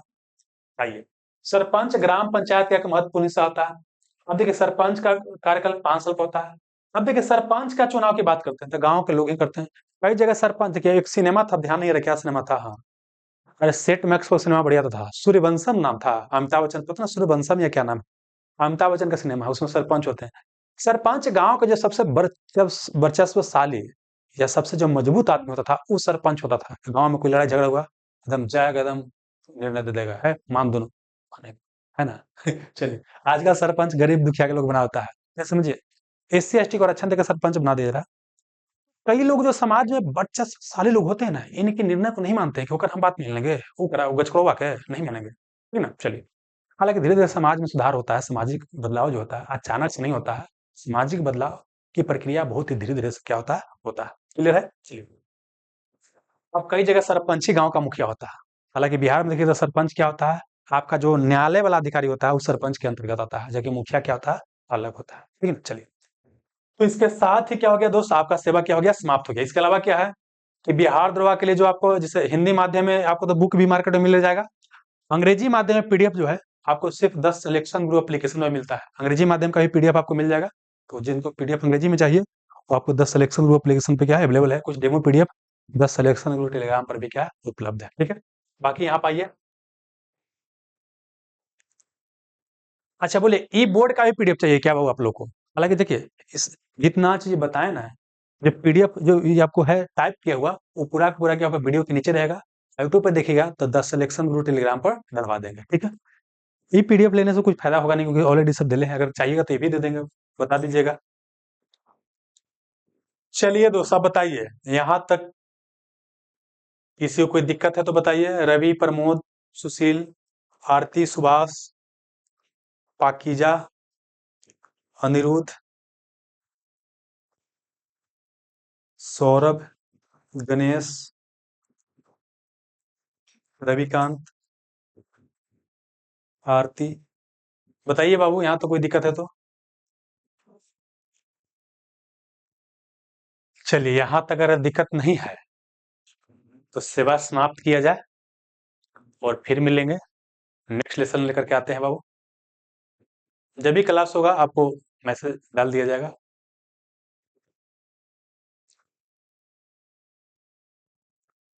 चलिए, तो यहाँ तक जुड़े रहने के लिए अच्छा, आप लोग जो बच्चा एडमिशन लेना चाहते हैं, ये बहुत ही इंपॉर्टेंट आपका सीरीज चल रहा है।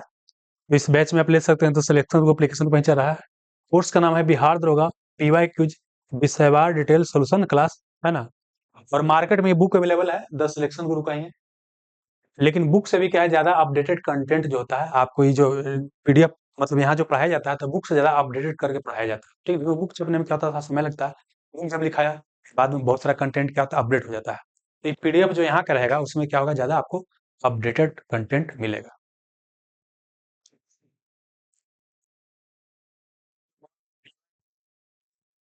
चलिए, तो यहाँ तक जुड़े रहने के लिए आप सभी का बहुत बहुत धन्यवाद। मिलते हैं नेक्स्ट लेसन में।